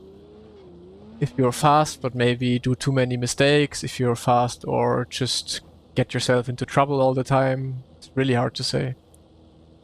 Because it's not just about pure pace, it's about anticipation of what others are doing, about not making too many mistakes, being consistent, and so on.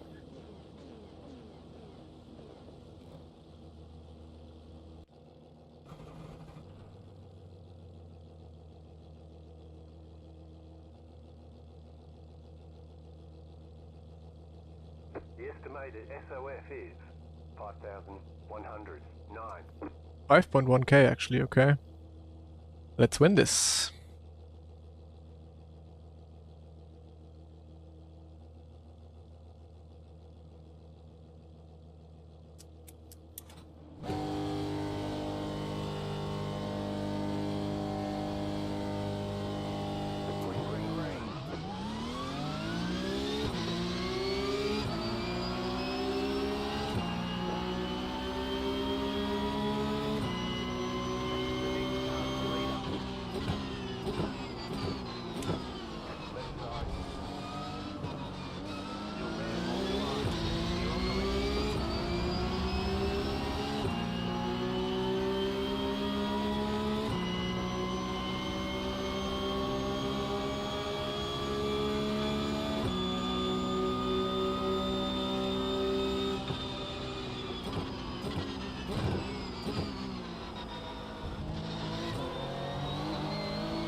Okay, train is fully intact.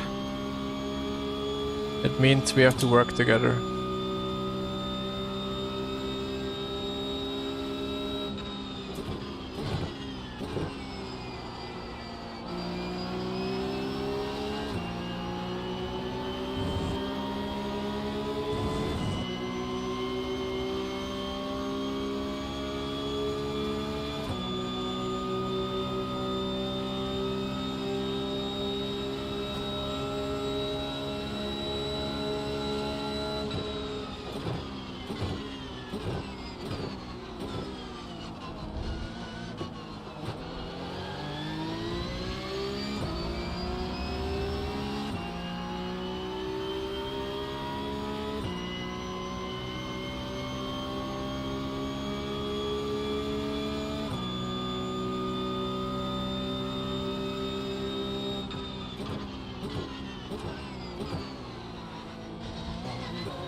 Was this a netcode drift or did he actually drift?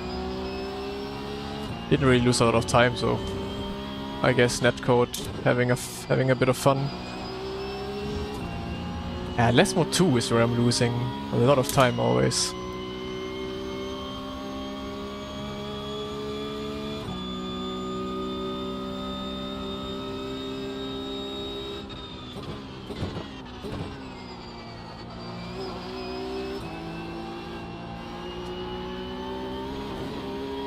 Man, this gravel on the road, it always feels like it just affects me.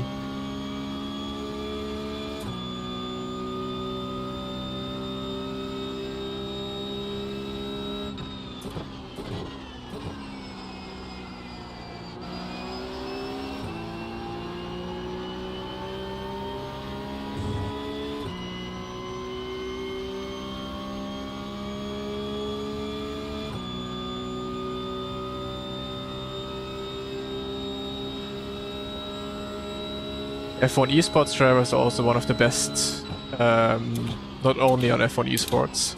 Like, look at Thomas Runha, he's fucking crazy good on iRacing. Jarno Opmeer is winning everything aside of F1 esports as well, so those guys are top.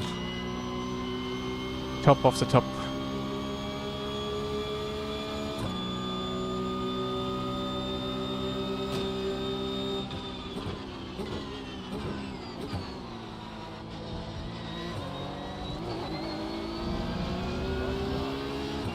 What?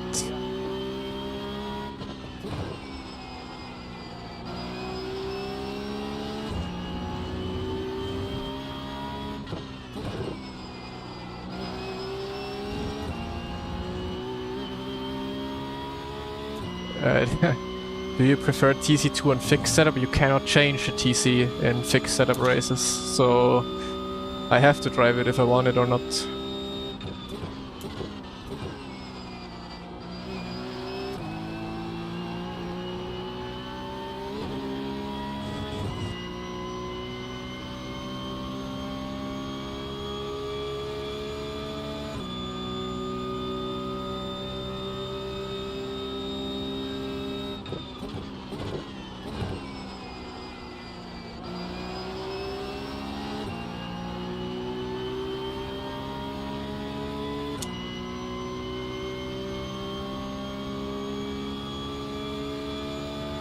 No, I never tried to qualify for F1 esports. Never been my thing.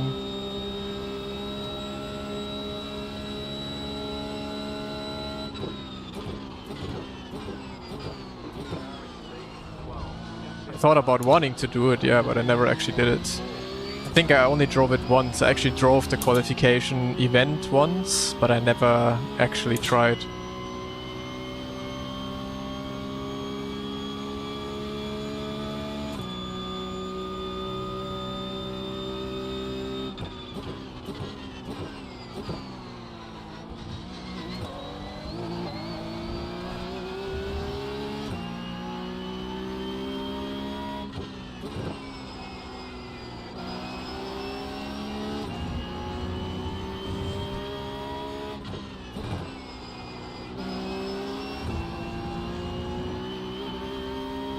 Why? Because I've never been like an actual F1 driver. Like I never played F1 games too much. I played them, but never how I played like other games like Race Room and whatnot.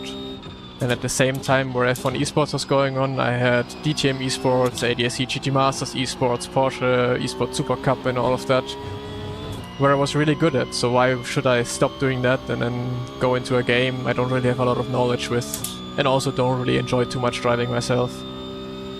That's the sole reason why.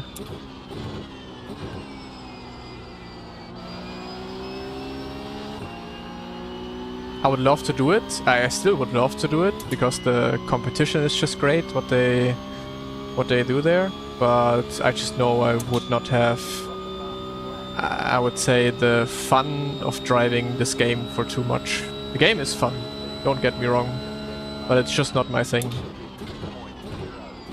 Holy! Got like a speed boost out of hell.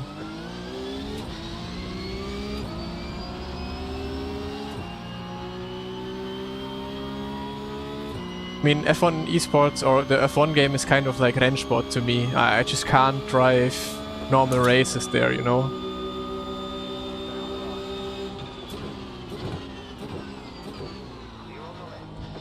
Like you can't really drive races like you do on iRating.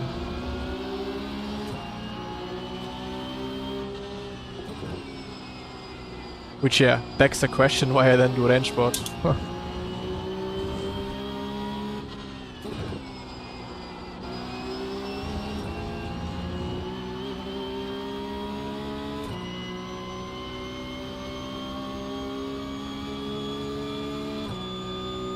Yeah, you can definitely go more over Lesmo too. But it's not necessarily faster because the car is jumping around.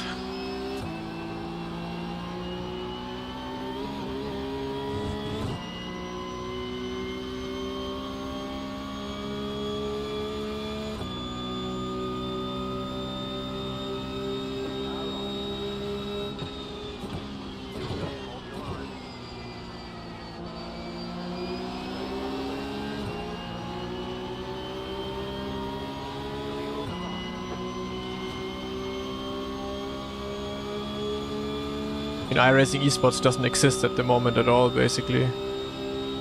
And yeah, it's usually... I mean, aside from PESC, it's quite small. Small or non-existent. The fuck?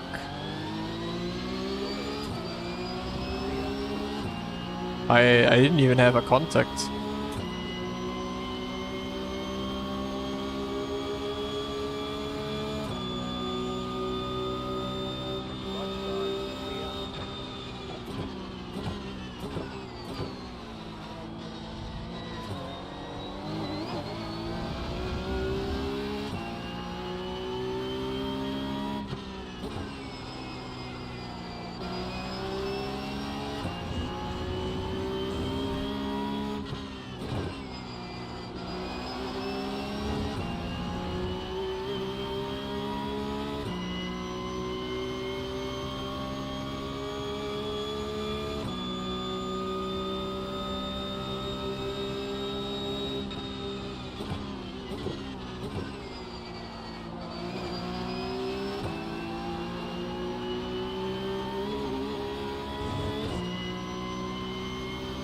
What is Mr. Buck doing?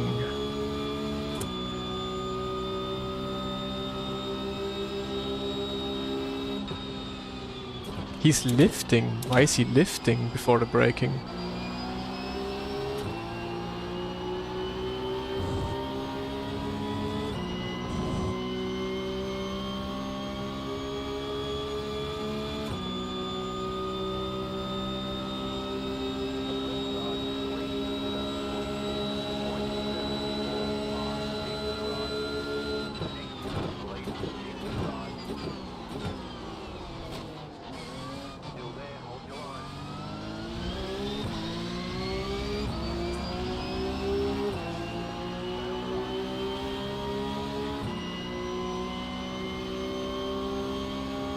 He doesn't want me to be anywhere close to him.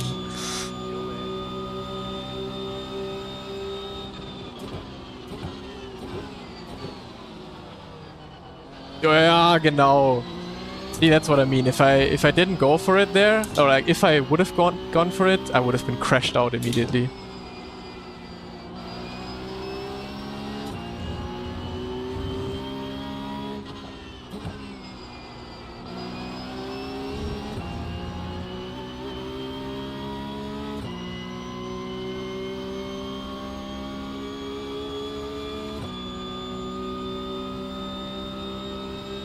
I think Lasse tried to actually get me like into the group here.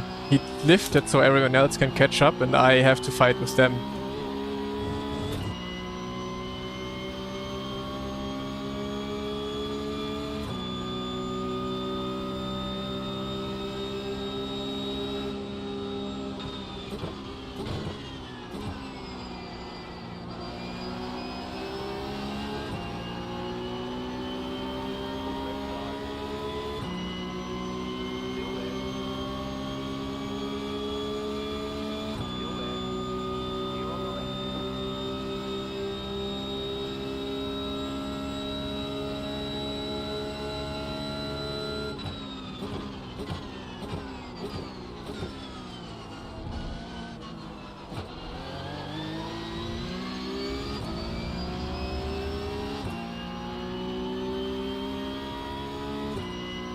So, now P1 is quite far away.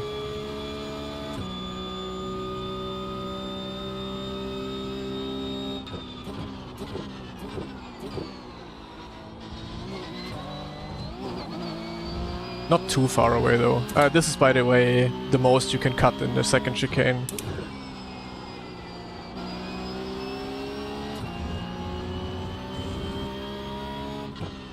Bit more and it would have been a slowdown.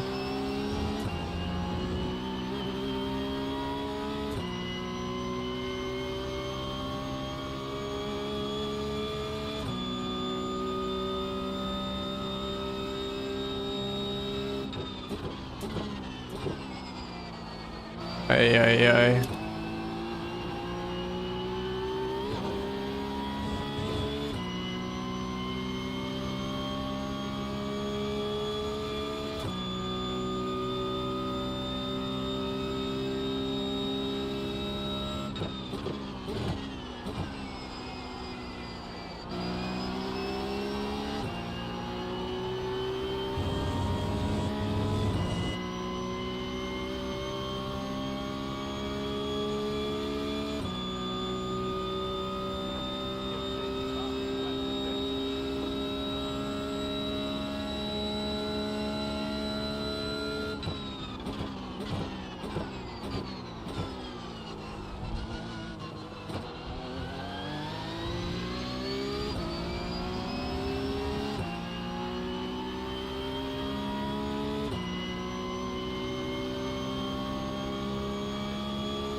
As if that was an off track.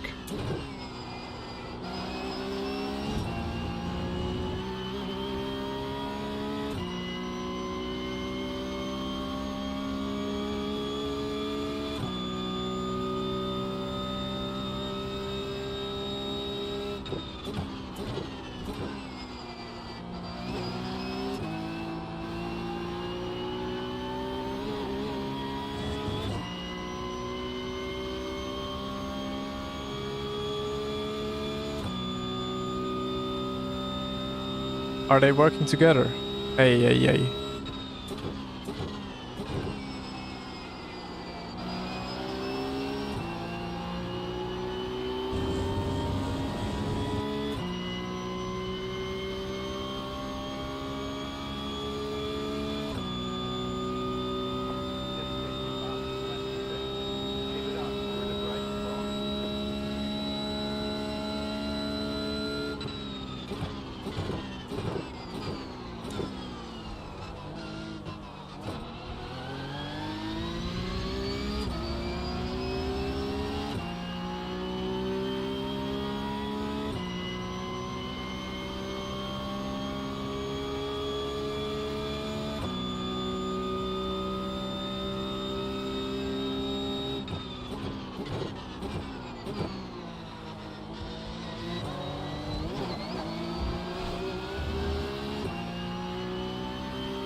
his fixed setup, he cannot be low on fuel. He just wants me to run into everyone else behind me.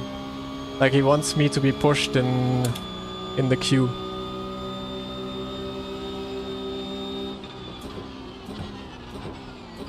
He's literally trying everything so I lose second place here.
Let's see where this is going to end up.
I knew it. I so much knew it, Lasse.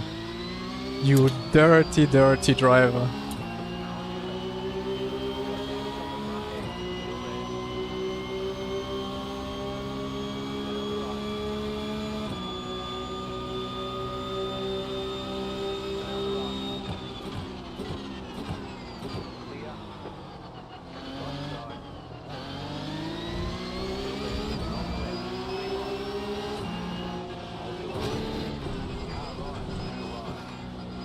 Fucking hell, man.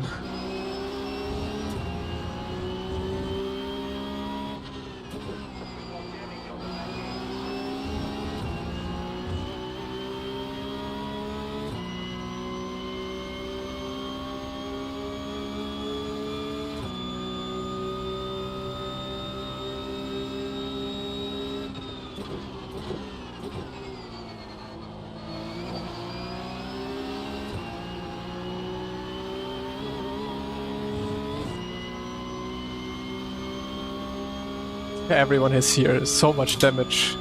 Everyone has a broken bumper.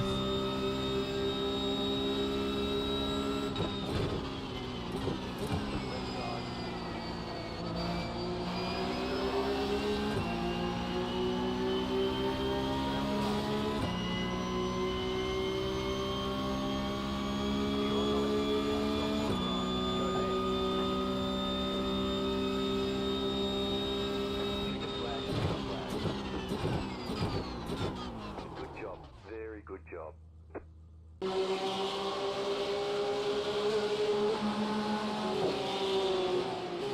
Well, let's see.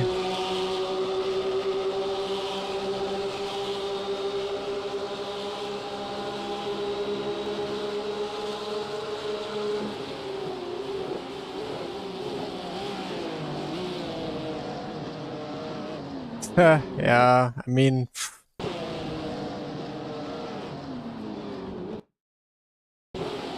3 wides, where should everyone go? Like, if I don't turn in, then I crash into this guy, and... I mean, Lasse can also not just stop. The only way he can do is, like, cut the chicane. Yeah,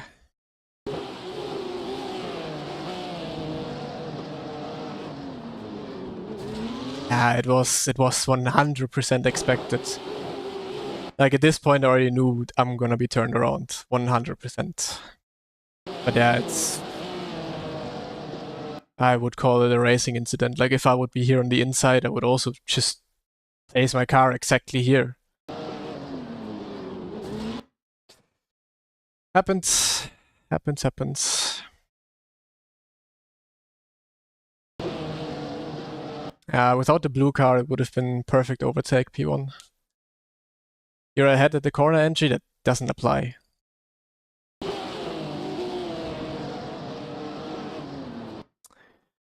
Just a shame to end the day like this. He's 6 in the end. Ay. Yeah, but I don't know why Lasse has to drive so strange with lifting and trying to get me into other drivers. I don't know if that's necessary. That was, I mean, I have fun with Lasse fighting, and like previous race we had fun fighting, like for nothing basically. But actually backing me up into other drivers is, I don't know, I would say a bit too much.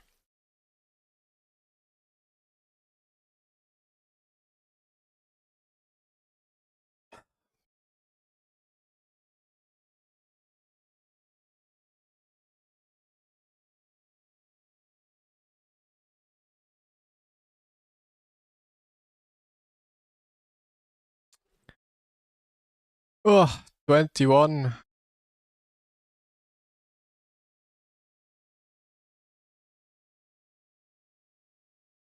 Yeah, anyways, doesn't matter. Does not matter. Only matters that I have a bad mood now. Ay.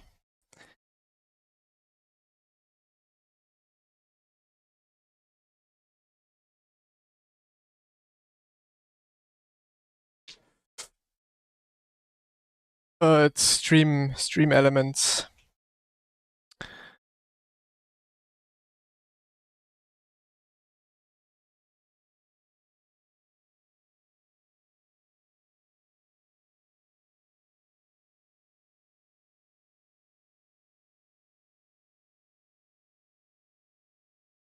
Alright, that's it though. Was a nice stream. Nice stream, except for, I mean, the last race. That was a bit too much. Anyways, I thank you all for watching, following, subscribing most of all today. Today, lots of subscribers. YouTube views have been insane again. I'm not sure if I'm gonna go live tomorrow, but tomorrow at 2 p.m. CET, so 2 p.m. German time, I'm gonna upload or release a really good fun video or like race that we had this week. Question about wheelbase. When was that? Do you have the question again?